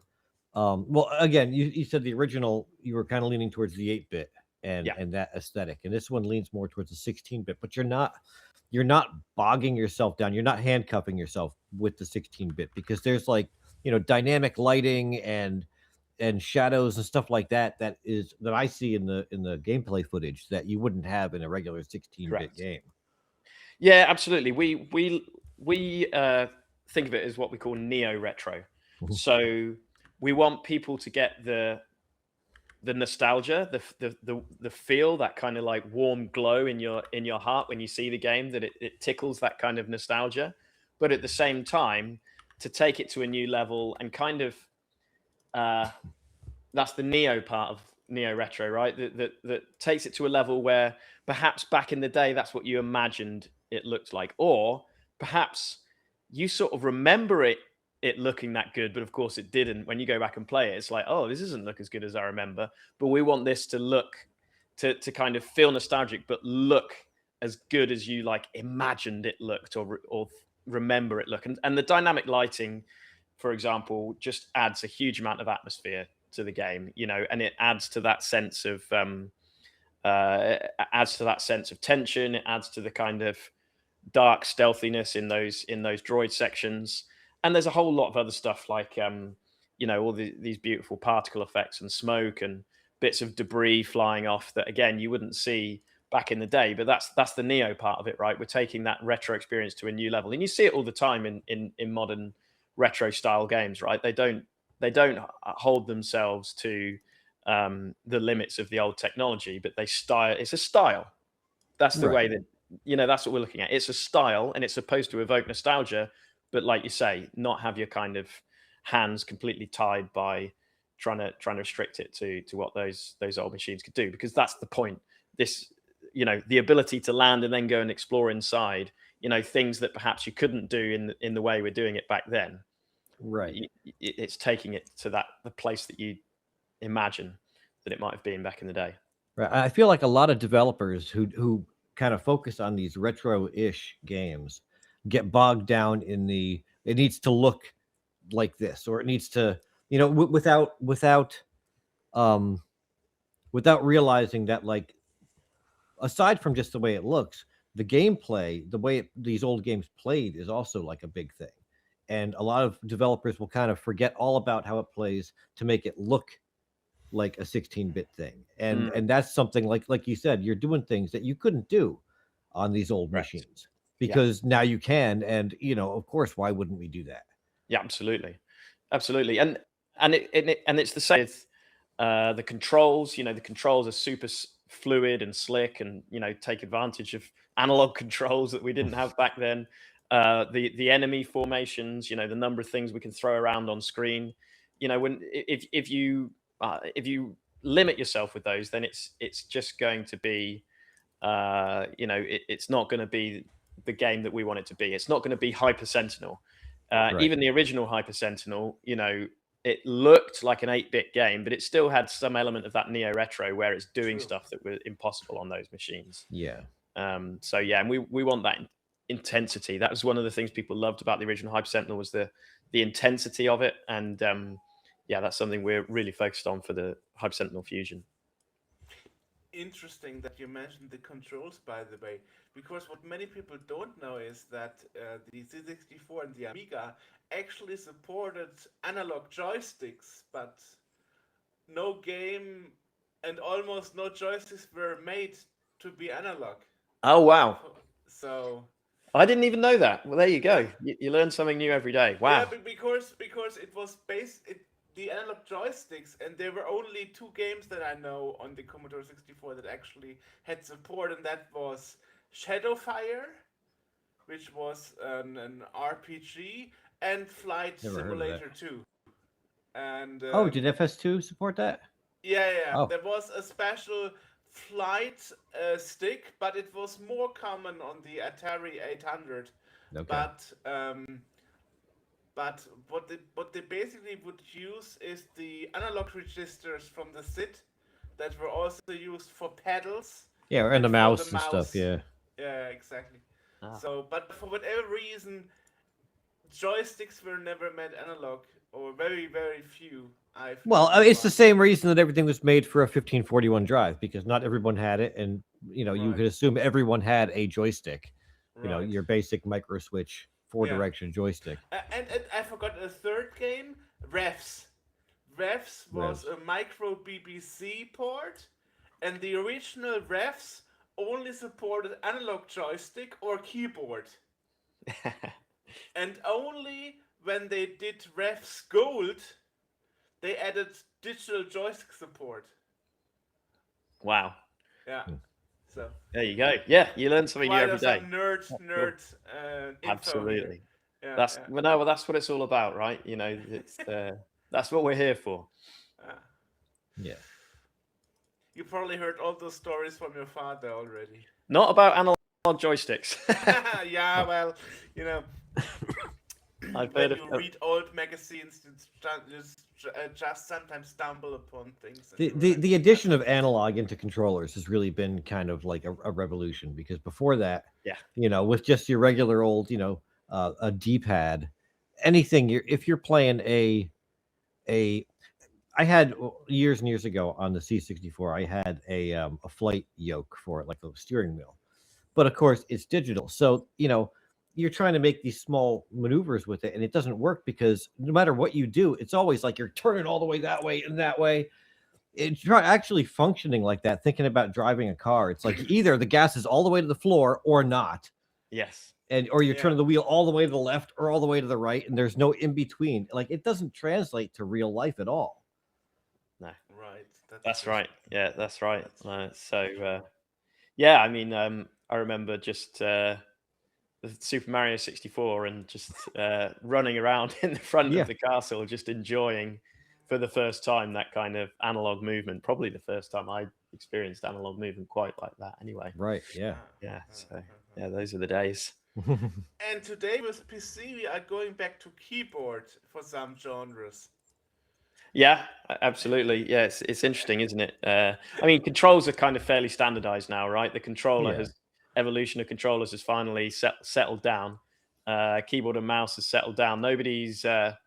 It's been a few years since new platforms have meant new means of input. I think we had a little bit of a crazy time with the Wii and the Kinect for a while there, but it's settled down now, right? It feels like for the time being, controls are sorted, finished. Yeah. Hopefully. Well, we had some with the Switch 2, where your controller also can be a mouse.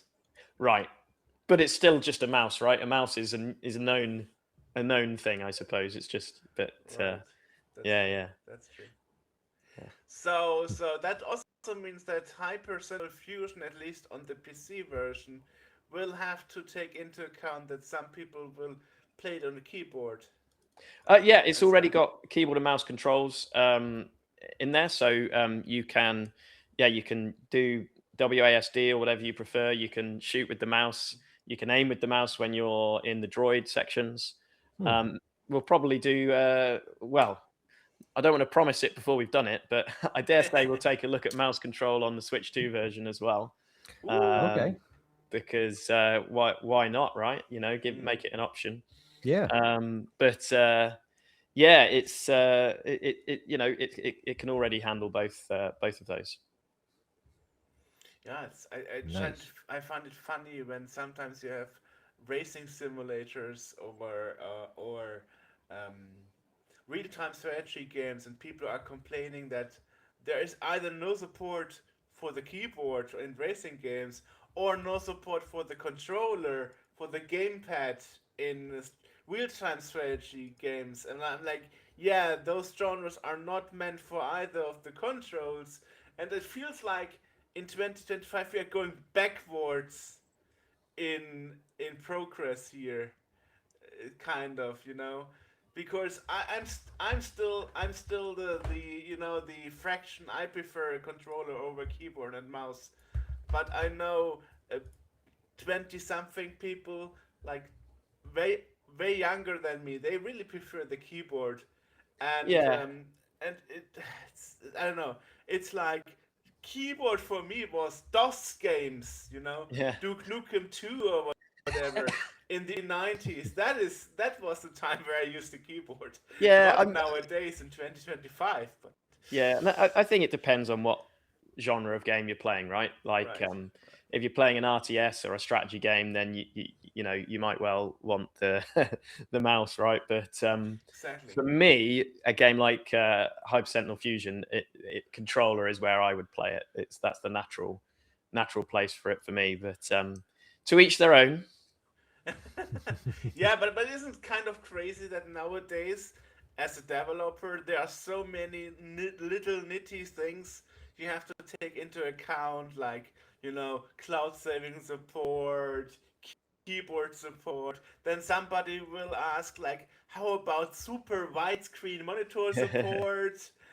And another person will ask, can I stretch it over 3 screens? Yeah. So it's like all those additional hardware you need to support. It's true, and I mean, it's interesting because we do a lot of porting, right? Huey Games, and so we do a lot of multi-platform, and we've developed a lot of our own tools to make that efficient and what have you. But so there is a lot of fiddly stuff, like you mentioned, that you're going to support this, that, and the other. But at the same time, I've been in development long enough to remember when we were building our own game engine for every game, for every studio. So I worked 20 years ago. I was working on the World Snooker Championship series, and we had our own game engine for snooker games. And then we were working on Hydrophobia, and we had our own game engine for Hydrophobia. And then when I went to TT Games working on the Lego games, it was their own engine. And so you had to build an engine and build the game. So, you had to build all of the sport. Whereas these days, pretty much everybody is using Unity or Unreal or another game engine. And so you've got a lot of these tools to hand for you. You've got a lot of plugins that people have made that will maybe do some of the stuff you want to do for you. So there is a lot of, there's a lot to do, but there's also, you're not so much having to kind of go down to the lowest levels to do it anymore. You're using plugins and engines that perhaps have some of this support already Right. there. Sometimes you have to write stuff from scratch, but that's okay. It's easier than ever to make a game, but it's still just as hard to make a good game. And arguably, it's harder than ever to get anyone to know about your game compared to Right. back in the day, right? That's true. With tons of indie games and thousands of possible titles and stuff. It also Yeah. incentivizes you to make a really good game, because way back when, we didn't have like online reviews of your games. People saw a box and they bought it based on what the box looked like. Or Yes. magazine reviews. Yeah, or they had to go look through magazines. Yeah, but Yeah. now, as soon as the game is out, people are commenting and rating it, and so you know right away if that's worth getting or not. Yeah, absolutely. It's the whole industry has been turned upside down in terms of the way that you market games, and I think that's going to continue to evolve. It's definitely an interesting time that we're in right now. But it's always an interesting time in the games industry, and that's why we love it so much. Yeah. It's always changing. I remember when we interviewed your father, he was telling me that he actually advised you against following his career path. Yeah, I've heard him say that before as well. I think it was quite intense back then. It was quite hard work.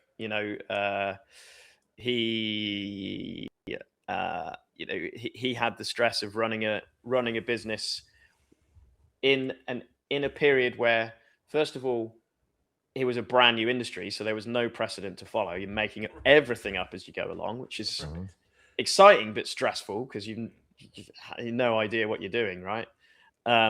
Secondly, back in the UK, certainly in the 1980s, there was nowhere to go for support, advice in terms of running a business. It was much more rare to be an entrepreneur than it is these days. Everyone's an entrepreneur these days, and you've got all sorts of resources, all sorts of government support and funds, and you can go online and learn how to do stuff. So I think it was a hell of a lot harder to be a pioneer back then, and along with that came a lot of stress and heartache. And so I think it's probably for those reasons that he didn't particularly encourage us to follow in his footsteps. But I was hooked anyway. I loved. From the beginning, I loved playing these games. My sister and I used to play. I learned to spell my surname. There it is, up there, from the title screen on Uridium when I was 4 or 5 years old. I remember my dad pointing at the letters and spelling them out for me, and that's how I remember learning to spell my surname. And we would sit there and we would draw pictures of planets and moons and sellotape them around the TV. And then when it was kind of the color bars, the loading screen on the Commodore 64, we would imagine that was us flying through the sun on our mission. And, and then the game would start, Uridium, for example, and we would, imagine that we're, so, I just loved it. And I used to tape together pieces of A4 paper and design games and levels on them and say, Dad, this is my game. You've got to go and make it now. And he's, oh, yeah, okay. So no, I always wanted to, do it. So did it anyway, I suppose, despite him, despite his. Actually, a good question. Did you ever do a game with your father together as a family? Or is that planned or not really? Not really. I remember as a kid going along to conventions, and sometimes conventions that weren't open to the public, I would get to go to. And I remember going to, Personal Computer World and ECTS later on when I was a teenager.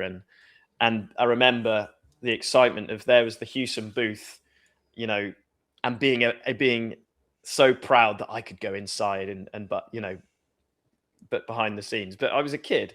I remember when Hewson closed its doors and he was starting up the second company to do the pinball, which 21st Century Entertainment, which went on to do Pinball Dreams, Pinball Fantasies, all the pinball games. And I remember him asking my sister and I for ideas for what the name of the company would be. And I remember I was playing Chase HQ a lot of the time. And so I think classic. I think I was like, can we call it HQ was like a new acronym to me, and it was cool, just an HQ. And so I was like, we call it Games HQ or something like that. And Dad was like, yeah, not bad, not bad. Yeah, we'll put it on the list. But of course, he went with 21st Century Entertainment, which is a great name. I do remember. You've just made me think now. There was a load of stock of Hewson games on cassette and floppy disk in the warehouse, and I remember doing a sale, like setting up a sale in the village that we lived in, and drawing pictures of this logo and to make posters, and going up and pinning them up on trees around the village and what have you, and telling all my friends from school to come to our computer game sale. And we just had in the back of our house this computer game sale where some of the local kids came and bought some of the kind of leftover stock of the games. And I think Dad probably encouraged that because he thought it's like the lemonade stall, right? That you encourage kids to do a little bit of entrepreneurial spirit. Awesome. And I remember selling these games. There's some of my friends from school coming, and I remember we made like £150 from selling all these games. At the end of the day, I was so excited. I've got £150. And my dad then explaining to me, well, but have you taken your costs out? And I was like, what do you mean? Have you, how much are you going to pay each of the other people that helped you do this? And having to divide up the £150. That was an important part of the lesson, I think. Like, that's your revenue, son. Now you're going to think about what's your profit margin, so. Yeah. Hopefully nowadays you'll get around, especially with those news that more and more studios are letting people go. Yeah, tough time for the industry. Really, really, it's been a really tough transition. A lot of so many people have lost their jobs, and it's incredibly difficult. It's been incredibly difficult couple of years for everybody I know in the industry. There's almost nobody I can think of that hasn't been affected in some way. So yeah, it's tough times, but the industry, I think, is starting to adapt and starting to reorganize itself and reinvent itself, and it's a kind of maturing market now. It's a maturing industry. It's not the kind of runaway growth that we saw between 2010 and 2020. That's kind of calmed down a bit, and we've got to adapt to the new world that we find ourselves in. It's just the way it is, and there's nothing written in the universe that says that a video games industry has to exist, right? It's not a law of physics that it can go away. So we have to adapt. So? Do you think so? Well, I mean, I don't think it will, but I what I'm trying to say is fundamentally, we need farms, right? We need people making food. We need entertainment is a luxury, and so all entertainment industries, we have to think in that way. We're lucky to have them, and we have to kind of adapt and make them work. I'm not saying that the games industry is going to go away. I just mean it's like, fundamentally, it's not a law of physics that it has to exist. So we have to make it work. Right. Yeah. Well, I personally think that like the video game crash we had in America in the 80s, I don't think that's ever going to happen again. I think that many people have gaming so deep in their DNA a hobby that they wouldn't let it go, really. Oh, 100%, 100%. I think it's far too big and broad and diverse. One subsection of the industry could go away, but there's 100 other subsections that can grow and change. So yeah, I mean, even back then, that video games crash was only in North America. Right. Yeah. Sometimes it's talked about as the video games industry crash. It's like, no, the North American video games industry crashed. Over here, it was fine, Q, but yeah, and there were also some mitigating circumstances. I mean, that was largely it was oversaturation of the market with not great games and people kind of starting to migrate away from consoles in favor of home computers. Correct. Yeah, and so you're absolutely right. I think it's too broad and diverse and to disappear entirely, and that's.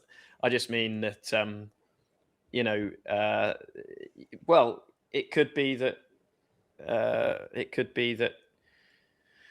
certain platforms or certain ways of playing go out of fashion and new ones rise, and but there's no guarantees of how it's going to be. We just have to live on the edge and adapt to it, and make the most of it. But we've always been, like I say, it's always been changing. It's one of the exciting things about the industry. Right. So, I mean, what is actually, because you said like differences and so on. Well, what also happened recently is trying to well, change games to be more inclusive when it means to different aspects of society, like how you say it in English, like non-binary characters or so, or queer characters, or I remember the last game from Ubisoft for Star Wars, Star Wars Outlaws, was actually in the news of making the female character less attractive, and so I guess that is also something that really. You talking about the Star Wars thing? Yeah, I mean, for example, Yeah, but that doesn't really apply to Hyper Sentinel. No. I just mean sometimes it feels like the industry is shooting itself in the foot, Well, I don't think that. I mean, you're gonna no matter what you do, you're gonna have people that don't like certain things you do. I don't think that that's necessarily, yeah, it is what it is. There's people that don't like stuff, and they're gonna be loud no matter what. Right. That's just my take on it. Yeah, I guess right. With Hyper Sentinel, it's not having any of those issues. But the main market is still, I guess, AAA and not the retro niche. So. Yeah, I mean, this is the thing. I mean, the market is, you could say it's dominated by AAA games, but on the other hand, well, actually, could you say that these days? I don't think asking so. you.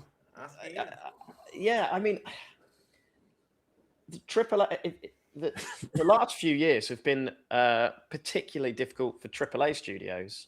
I think there will always be big AAA games, but the model of a game that takes hundreds of millions of dollars to be made and it's made by 1,000 people is very difficult to sustain these days, except for in some exceptional circumstances. There are always exceptions to every rule, right? GTA 6 is an exception to every rule, for example. And but it's a lot of those big studios, that period of really fast, rapid growth from 2010 to 2020, those studios were getting bigger and bigger, and people were getting paid more and more and more. And it's kind of there's been some big flops in the AAA space, right? And so, and at the same time, in the indie space, there've been a lot of hits made on relatively small budgets. Now we need to be careful because there is survivorship bias, and there's every now and again you get a Schedule 1 or an indie hit that comes out and just blows everything out the water, and you see these LinkedIn posts going, aha, there you go, this is what you have to do. All you have to do is ABC, and then you'll be a multimillionaire. And it's like, no, come on. For every one indie game that explodes, there's 10,000 the games that either failed or didn't get finished and what have you. It's not that easy. But I mean, I don't know that AAA is necessarily the dominant force. I think the video games, there's 3 billion people playing video games in the world. 3 billion people. The games industry is incredibly broad and diverse. Everything from match 3 games on mobile to GTA 6 and everything in between, and multiplayer and single player and the breadth of content in video games, I think, is just way broader than any other entertainment medium, way broader than music, way broader than TV and film.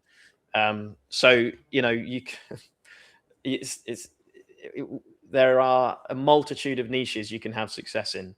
It's not just AAA. AAA is just one part of the market. Right. We've seen a lot of indie games are, some indie games are coming out and they are just as well designed and produced as AAA. What was the term that we just did in another podcast for a different term that they were using for indie? Was it like III or something? Yeah, people use that term. Yeah, III, AA, whatever term you like. These are all just labels, right? That you're trying to slap labels onto different phenomena.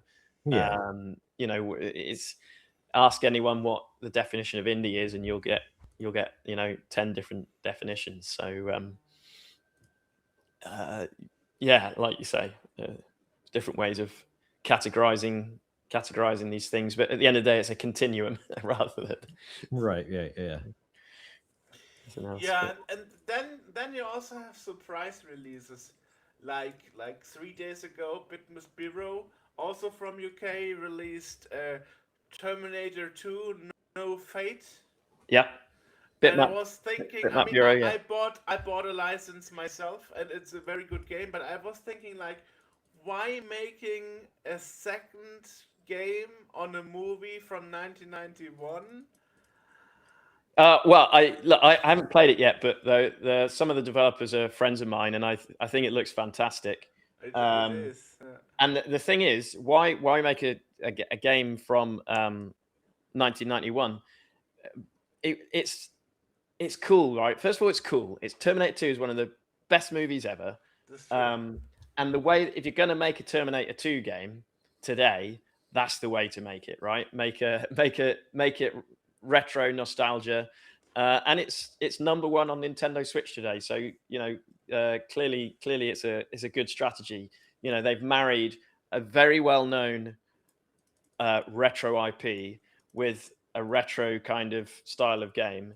So as a gamer, I love it because it makes me smile. But as a business owner, I think it's smart. Pick an IP, pick a style of game, and you're going to get publicity. And we talked earlier about how you got visibility cutting through in the audience is a big challenge today, and that's one way to do it, is to get a well-known IP and do something cool with it. So I haven't played it myself yet, but I'm looking forward to giving it a try over Christmas.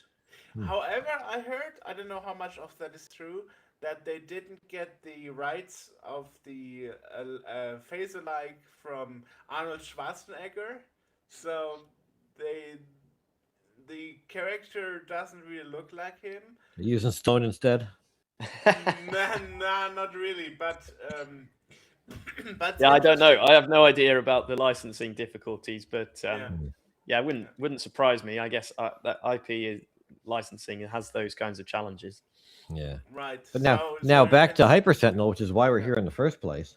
I mean, I also like to collect opinions of our guests. Absolutely. Yeah, it's fun to chat about the industry. Sure.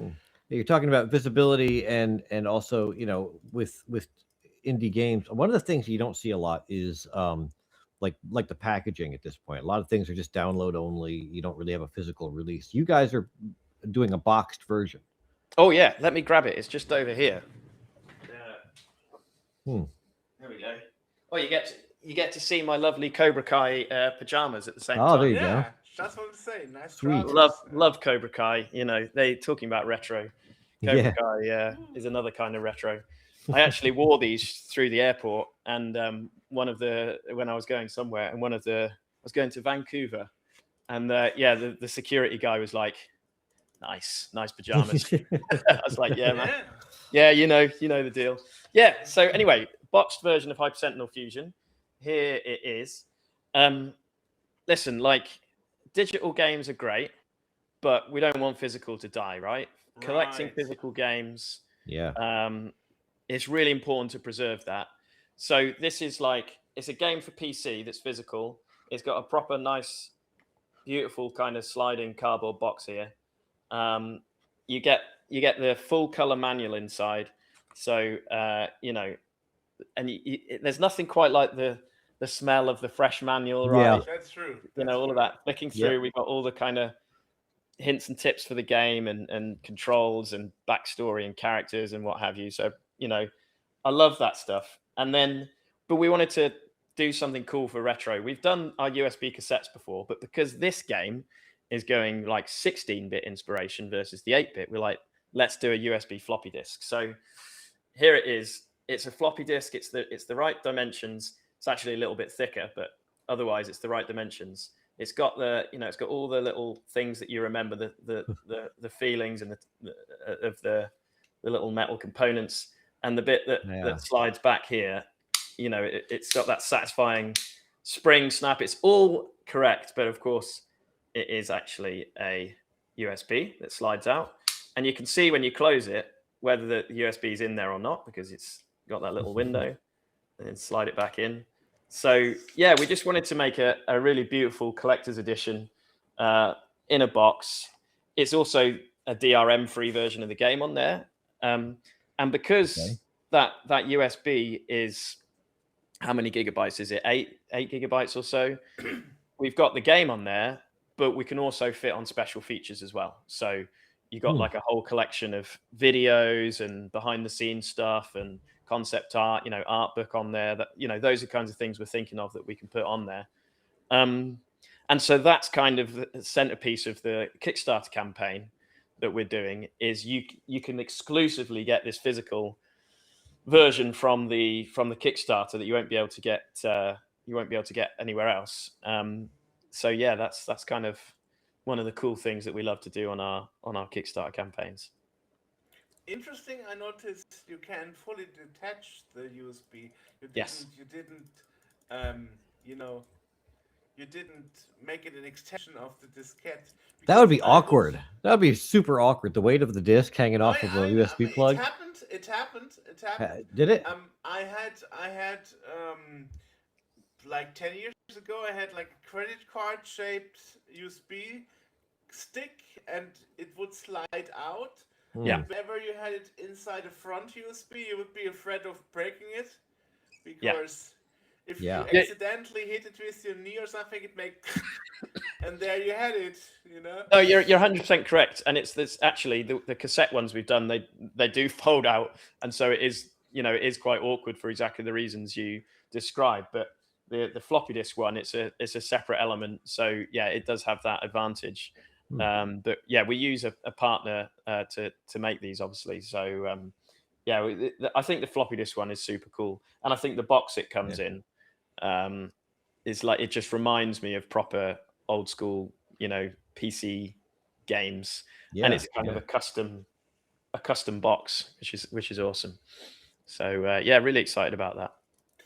And I guess the reason why you didn't decide for a real diskette with some assets on it is probably they are hard to get by nowadays.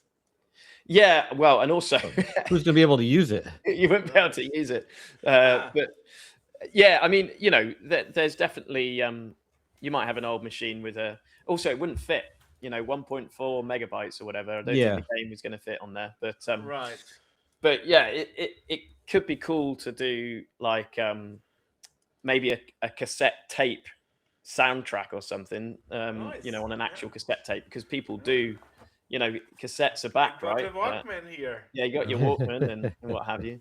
So who knows? We might do. We did actually the original Hyper Sentinel when we did the Nintendo Switch physical edition with VGNY, our partners. They did a cassette tape of the soundtrack as a special edition to go alongside that. So you never know, we might do something like that. I remember that. Because you mentioned it. Back in 2017, when Ron Gilbert and all his friends, David Fox and so on, when they did Thimbleweed Park, the physical edition, they actually had a real 1.4 megabyte diskette enclosed with some graphic assets. Ah, nice. Yeah. But that was the last time, 2017, where I bought a real physical disc with original content on it. Yeah, I think this is the thing with Kickstarters. For me, retro Kickstarters, the reason that a lot of people want to do it is they want to get something physical that's cool. They want that moment of having something come through the mail and open it up and it puts a smile on your face. And so that's what we want to do with Hyper Sentinel. Aside from making a cool game and bringing the community on the journey with us in designing and developing and finishing the game. On Kickstarter, I think all of our Kickstarters that we've ever done have had physical rewards of some sort, because that's the cool bit, I think, for me, especially for the retro community on Kickstarter. And we've got the most amazing community of fans who follow our Kickstarters and support us, and they're on the Hyper Sentinel Fusion Discord. And so it puts a smile on my face, on our faces, to be able to work with that community and make stuff that's cool, that we're all passionate about. So yeah, really excited about that. Yeah. Awesome. So the question is, did you already think about what to do after, like Hyper Sentinel Fusion? Super awesome or whatever. Hyper Sentinel 3. What's that going to be called? No, to be honest with you, we haven't thought that far ahead. Let's get this game done. Let's make this the best version that we can make. Depending on how much funding we're able to get, and then let's kind of get it out into the world and see how people respond to it, see how well it does. If it does well, then maybe we'll even do like expansions for this version before we think about like a third version. But who knows?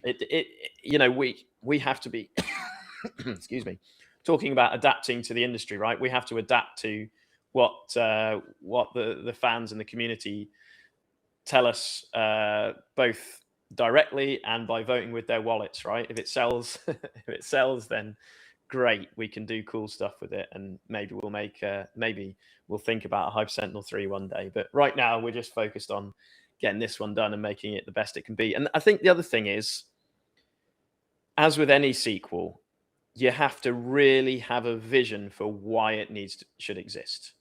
Like this one, we're what's new about Hyper Sentinel Fusion compared to the original? It's got the 16-bit style. It's got procedurally generated levels. It's got these Paradroid sections in it. It's got the extraction shooter elements, the roguelite elements, the moon base, all this cool new stuff that justifies its existence. If we can't think of some place that you take the next one that's that exciting kind of leap, then it doesn't really justify itself. Do you know what I mean? It doesn't really. Yeah.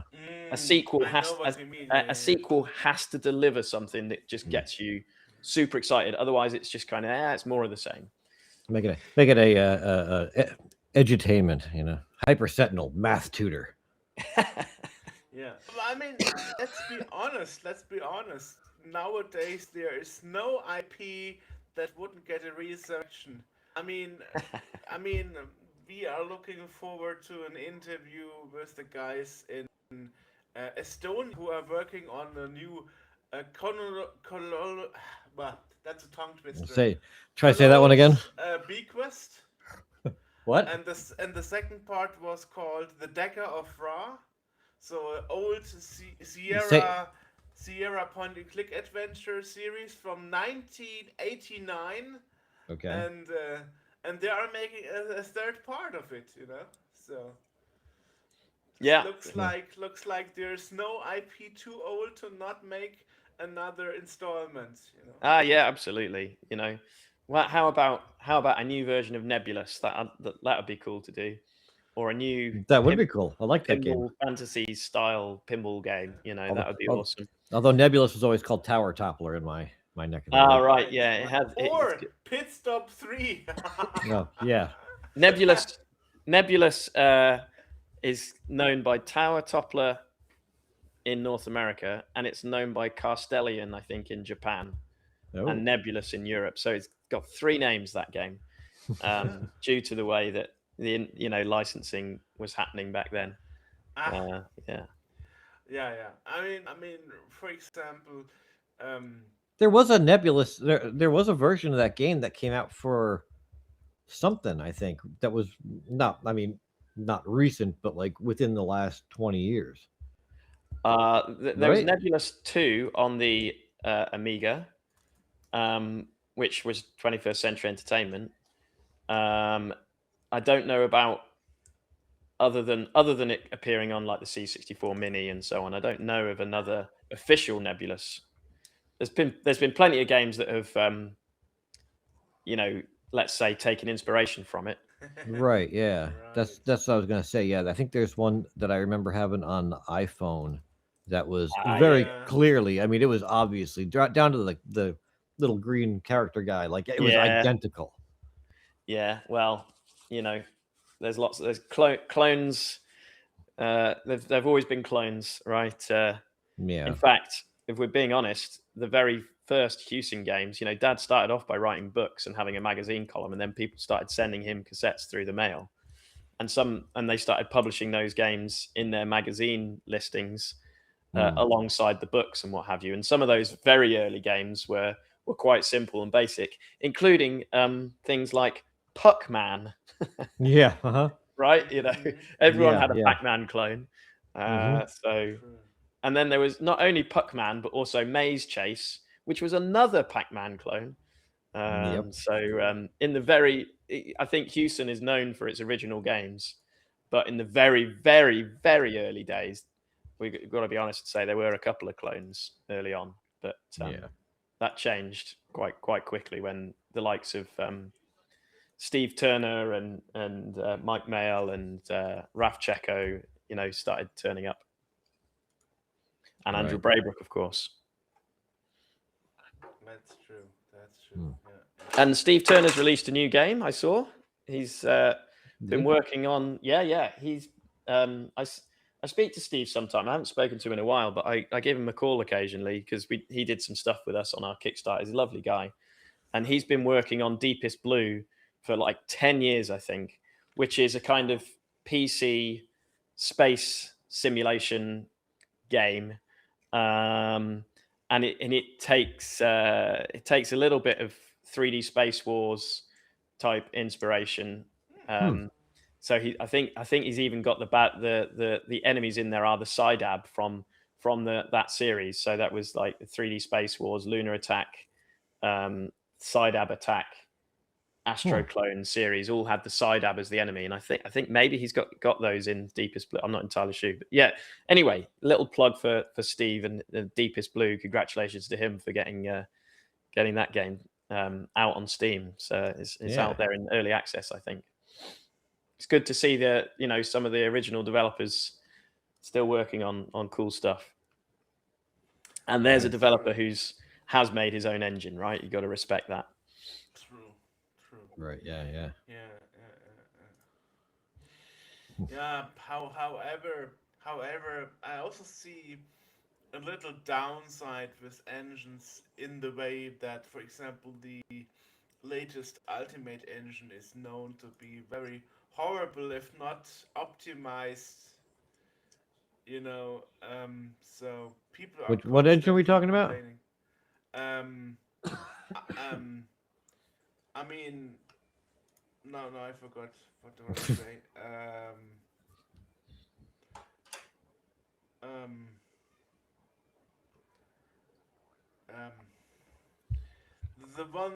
The one from Epic, the Unreal. Unreal. Okay. I said Ultima. I meant Unreal. I meant Yeah. Unreal Engine. Yeah. I mean, the problem is also when you are. I figured when you are a creator of games, people are very hard to educate, especially on Steam. For example, I remember when RoboCop. Rogue City was released. It used the latest Unreal Engine, but it required DirectX 12 to a certain tech level. And to make gamers understand, yes, you have DirectX 12, and it is supported by your graphic card, but not to the level the game requires. And gamers are like constantly like, yeah, but I have DirectX 12. But you know, or for example, people complaining that Xenocrisis got no updates, and I'm like, it's a Mega Drive game.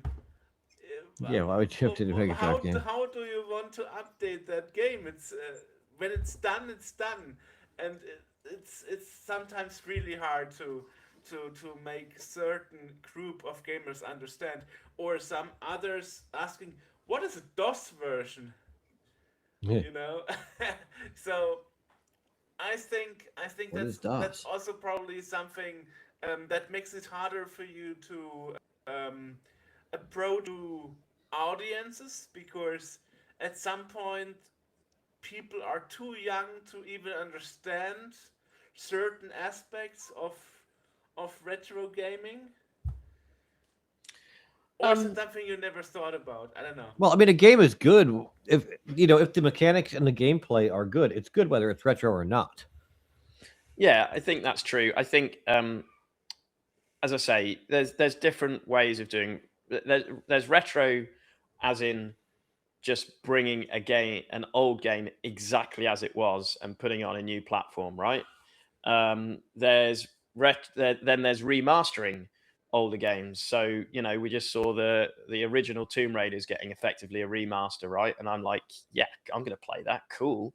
Like, I have great memories of the original Tomb Raider, but the controls, man, they suck these days, you know. So I'd love to play the remaster just to get that kind of sense of nostalgia, but in a modern dressing. And then they improved the controls, luckily. Yeah, well, exactly. They improve the controls, can improve the graphics. And then there's the third type, I think, which is what I'm talking about, neo-retro, which is what we like to do, because we like to kind of tap into the nostalgia, but do something cool and new. You know, a new game that's it's not a remaster of an old one. It's not an old game. It's just tapping into that vibe, but doing something new with it. And that's what we are doing with Hyper Sentinel and Hyper Sentinel Fusion. That's what I'm personally into, because for me, you know, my background is as a designer is I just get a kick out of working with cool people on cool stuff and making stuff up that we think is fun. And yeah, you give yourself a framing to do that, and the framing for us is this neo retro thing and some of the inspiration we've taken, but we get to make up new weapons, we get to make up new kind of, you know, a brand new game flow, a brand new way of doing things. We've just, you know, we've got planet-based levels in Hyper Sentinel Fusion, not just space-based ones. So the second level is like a forest moon, and it's got lakes and stuff in it. You can skim across the water, and you got the spray coming up, and and that's cool. Like, cool, we get to add that into the game. That so it's not just the space battles that you had in the original Hyper Sentinel. There's now planets in there as well. So yeah, I think those are kind of the three types, right? And different audiences are going to want different things. The people who want just the original ones exactly as they were are going to, not going to be interested in the remasters, and people who, more want the vibe and the feel and the style of retro are going to be into neo retro. And they're all there's a million different audiences with different tastes and different desires, and you just have to kind of pick the one that you want to work with, and hopefully try and find an audience that's big enough that you can make it work from a business point of view.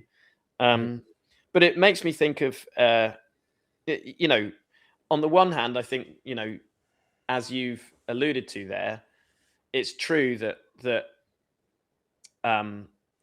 as a consumer, we don't necessarily know how the sausage is made, right? As they say, I'm a customer in many industries where I'm going to be ignorant of the nuances and the detail and the hard work that goes into things that I take for granted as a customer. That's going to be the case, and so as a developer, I'm on the other side of that coin, where I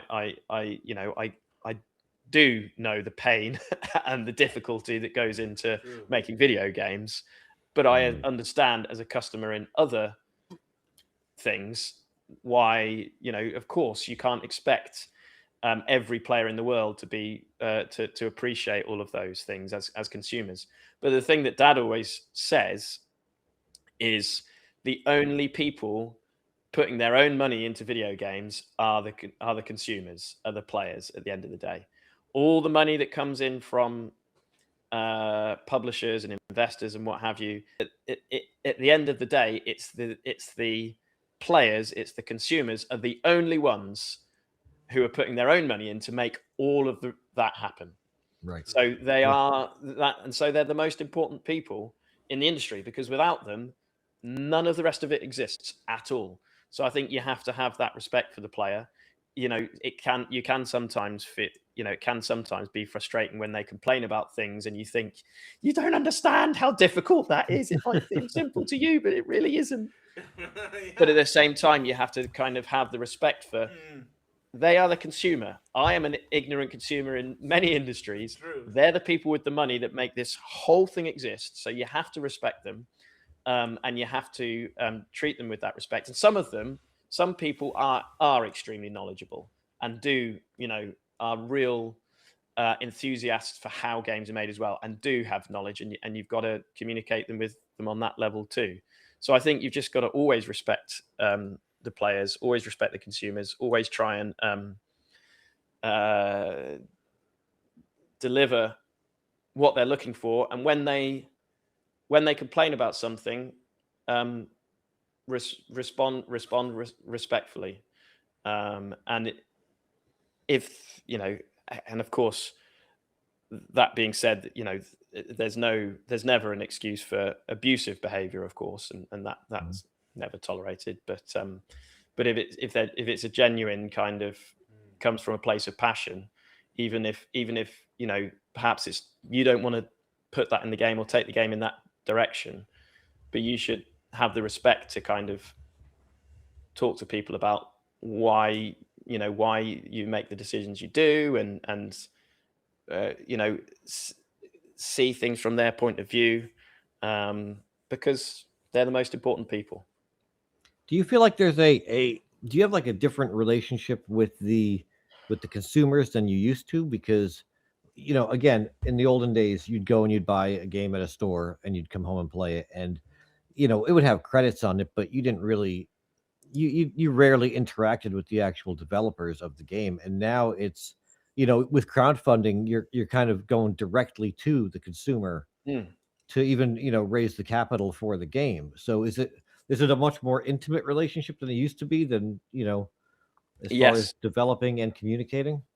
Absolutely. I think it absolutely is. I mean, it used to be that the press kind of sat between developers and consumers, and they were the conduit through which most of communication flowed. And I guess sometimes there would be direct communication, but it was much more limited. These days, the games press is, sadly, is not in the place it used to be. But we've got a different kind of press now with influencers and what have you. But yeah, direct engagement with consumers is, and that's why we have community managers and so on in the industry. And so I think if you are in the privileged position where you have a community of people who want your products and who want to interact with you, you got to kind of take that seriously and respect that process. It's far more direct. We have guys on our Discord, people on our Discord, giving us all sorts of feedback and opinions, and we really take those on board and respect them, because and the Kickstarter community are literally funding the product directly. They're literally funding it directly, and so you have to be much more closely aligned and respectful of what they do. Of course, you can't kind of do everything everyone says, because then you just end up with something that's a mess. But you need to kind of take it on board, and what we try to do is try to kind of respond to everybody and say thank you for your feedback. This is where you're coming. We think this is where you're coming from. Correct me if I'm wrong. We liked ABC. D&E we don't think is going to work because for these reasons, and for A, B, and C, maybe we take it in that way. What do you have a dialogue, and I think you have to, especially on Kickstarter, you have to be incredibly engaged and respectful of the people that have handed over their hard-earned cash to you, because again, again, Dad put this in his book.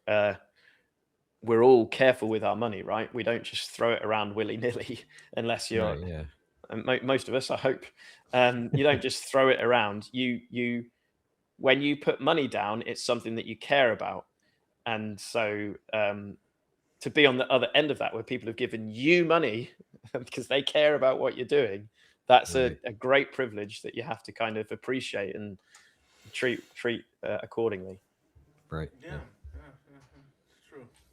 And it's quite interesting that you mentioned it, because just recently a lot of AAA games released in a very unfinished state, and I feel like especially this year you have a lot of games that ripe like bananas when they're already at the customer. So and I guess that's also an advantage of indie games.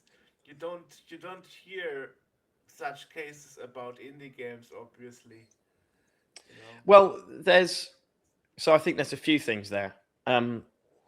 Often indie games don't have the same expectations because they are fresh experiences that no one's seen before, right?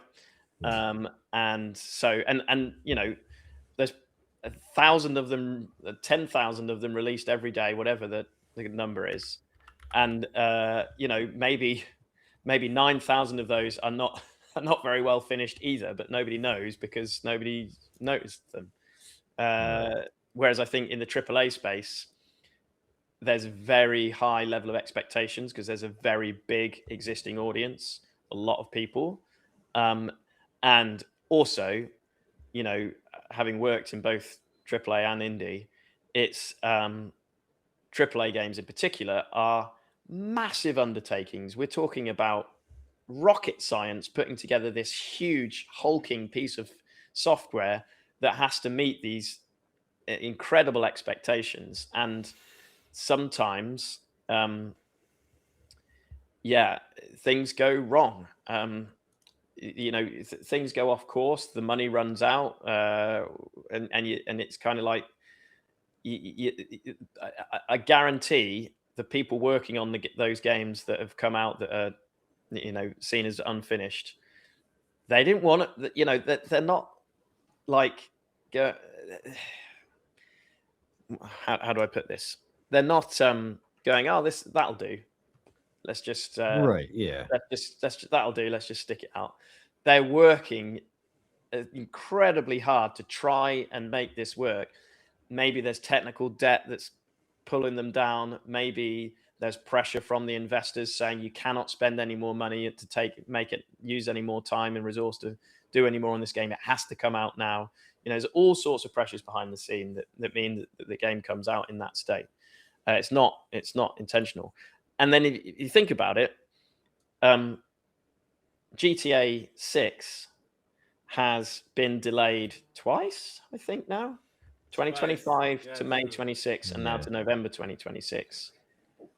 That's because it's so hard to finish that's a massive game. It's so hard to finish and debug a game of that scale.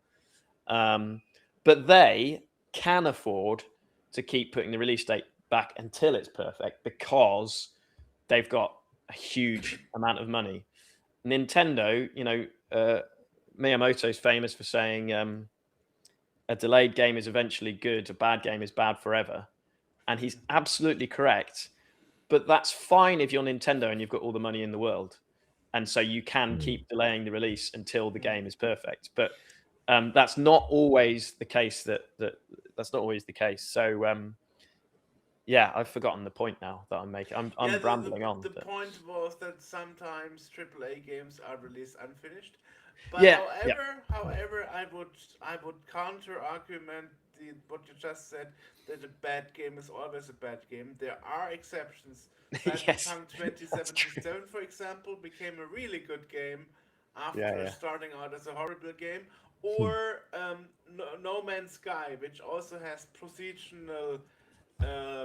You are 100% correct. You are absolutely right, and I think that Shigeru Miyamoto quote is probably from like the late 90s. So he would probably, if he said it today, he'd probably have to update it, right? A delayed game is eventually good. A bad game can be patched after release. Yeah, exactly. That's how it is today. No? Like fake it till you make it, right? And I remember in English there is a saying about customers who are complaining a lot. I heard it's like you know enough to think you are right, but you don't know enough to know that you are wrong. Yeah, exactly. Yeah, absolutely. Yeah. And we're all like I say, we're all like that in some areas of life. True. Yeah. Because by definition, you don't know what you don't know. Exactly. That's another thing. Right. Yeah. Well, it was really interesting to hear your perspective of all that, and it's good to see that you're not giving up on all that.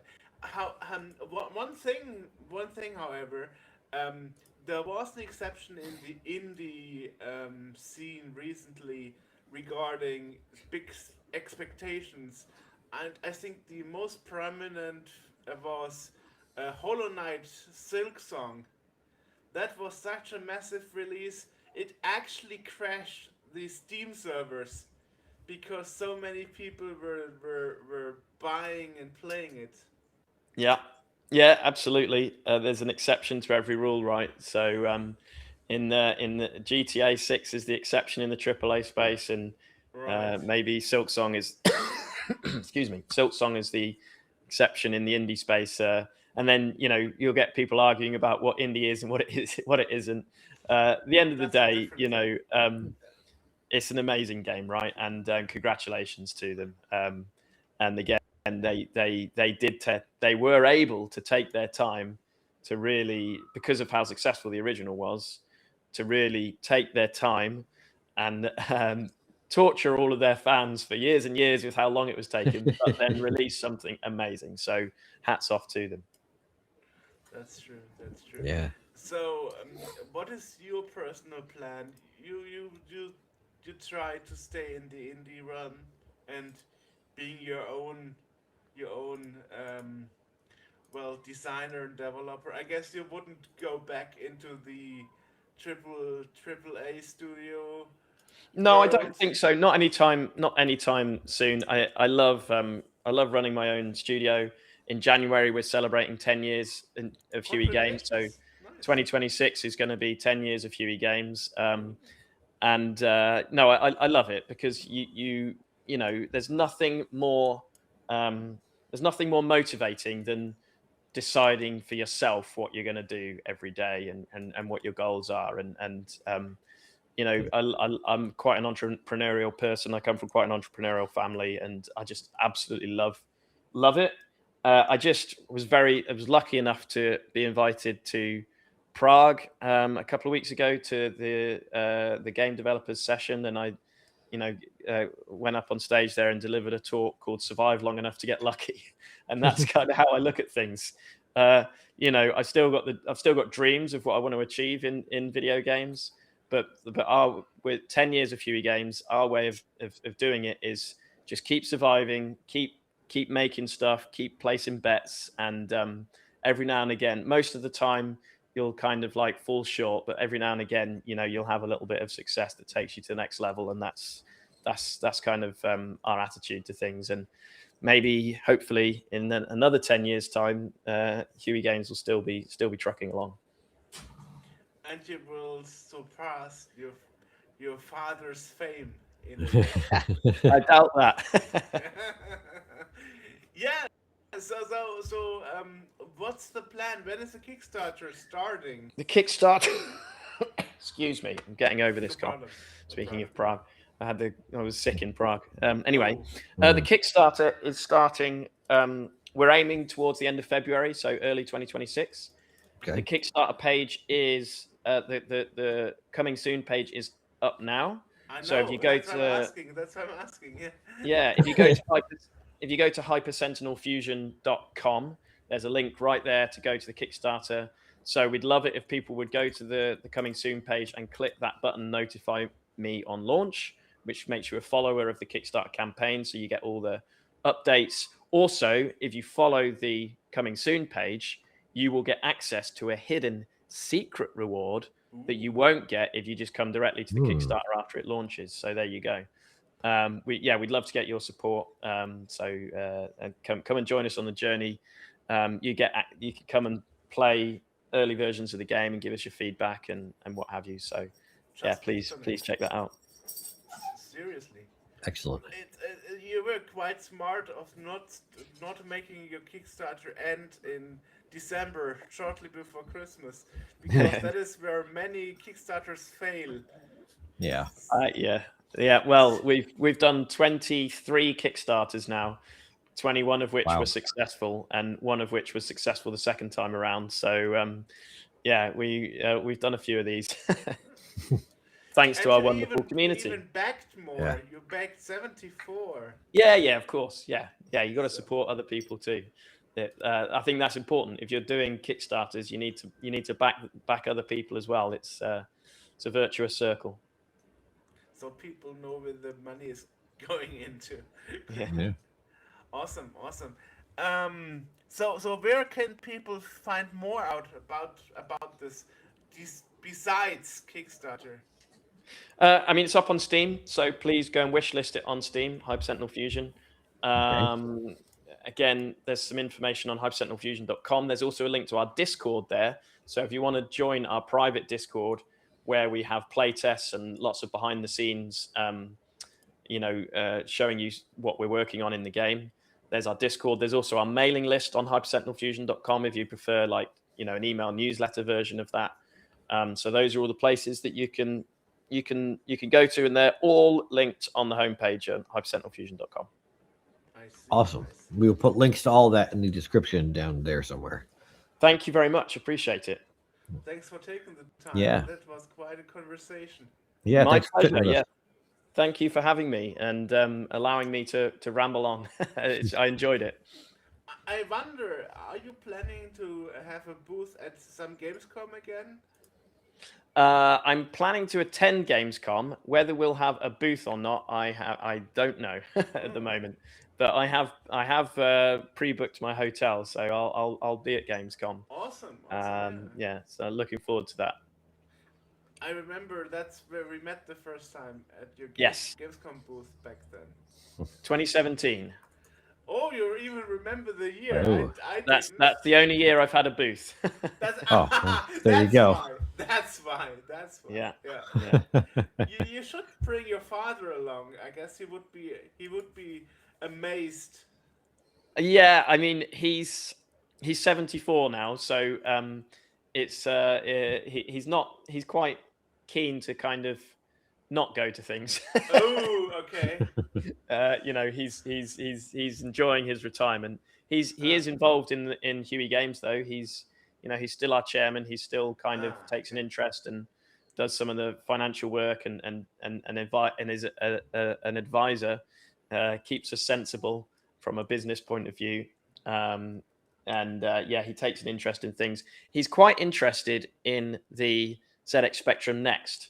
So we're thinking about giving him something. He's thinking about doing something cool there. Another cool thing on Kickstarter there, having done these books. So keep your eyes peeled for that. There might be some news on that in our newsletter at some point in 2026. I mean, it's interesting that you mentioned age and not going to things anymore. I mean, Petro Tichenko, the former Commodore marketing guy, he's saying since 10 years he will not attend at Gamescom anymore. And then suddenly, like, tomorrow Petro is coming. And now he's turning 81 next year, and he still can't stop. Yeah, well, good for him. Good for him. I'll tell you what, with Dad, we got invited to go to. I said, Dad, do you want to come to? We've been invited to go to a retro gaming event in Warsaw in Poland. This was in 2019. Do you want to come? And he's like, I don't know, not really. And I said, the organizer's kindly offering to pay for our flights and hotel. My dad's like, yep, no problem, I'm there. And he said, yeah, I've never been to Warsaw.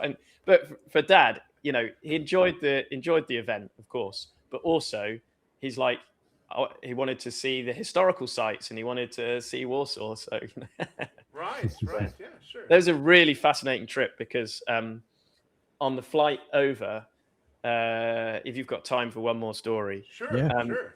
On the flight over, Dad turned to me and said, Rob, just so you're aware, because we're invited to be on stage together to do a talk, just so you're aware, no one's going to turn up to our talk.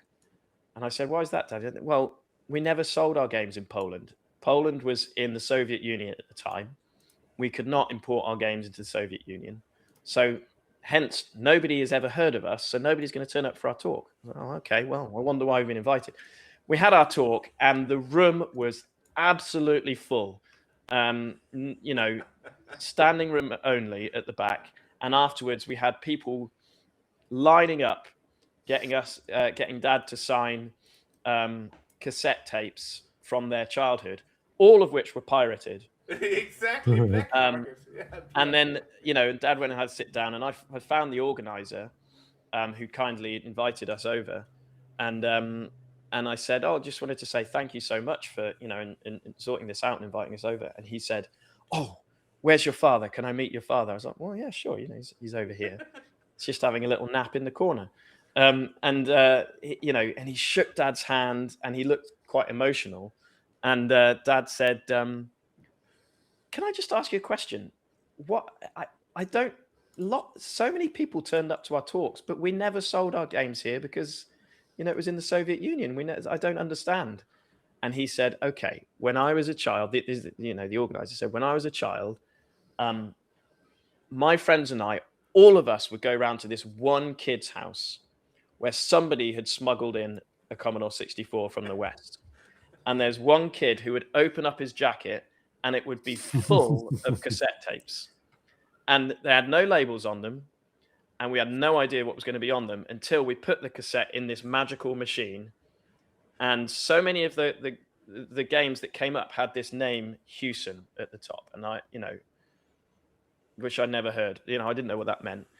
And And he was quite emotional as he said, and these games, you have to understand, for us growing up in the oppression of the Soviet Union, were like a window to the West, a window to this outside world that we couldn't see, and it was hidden from us. And the way that those games were imported across the border was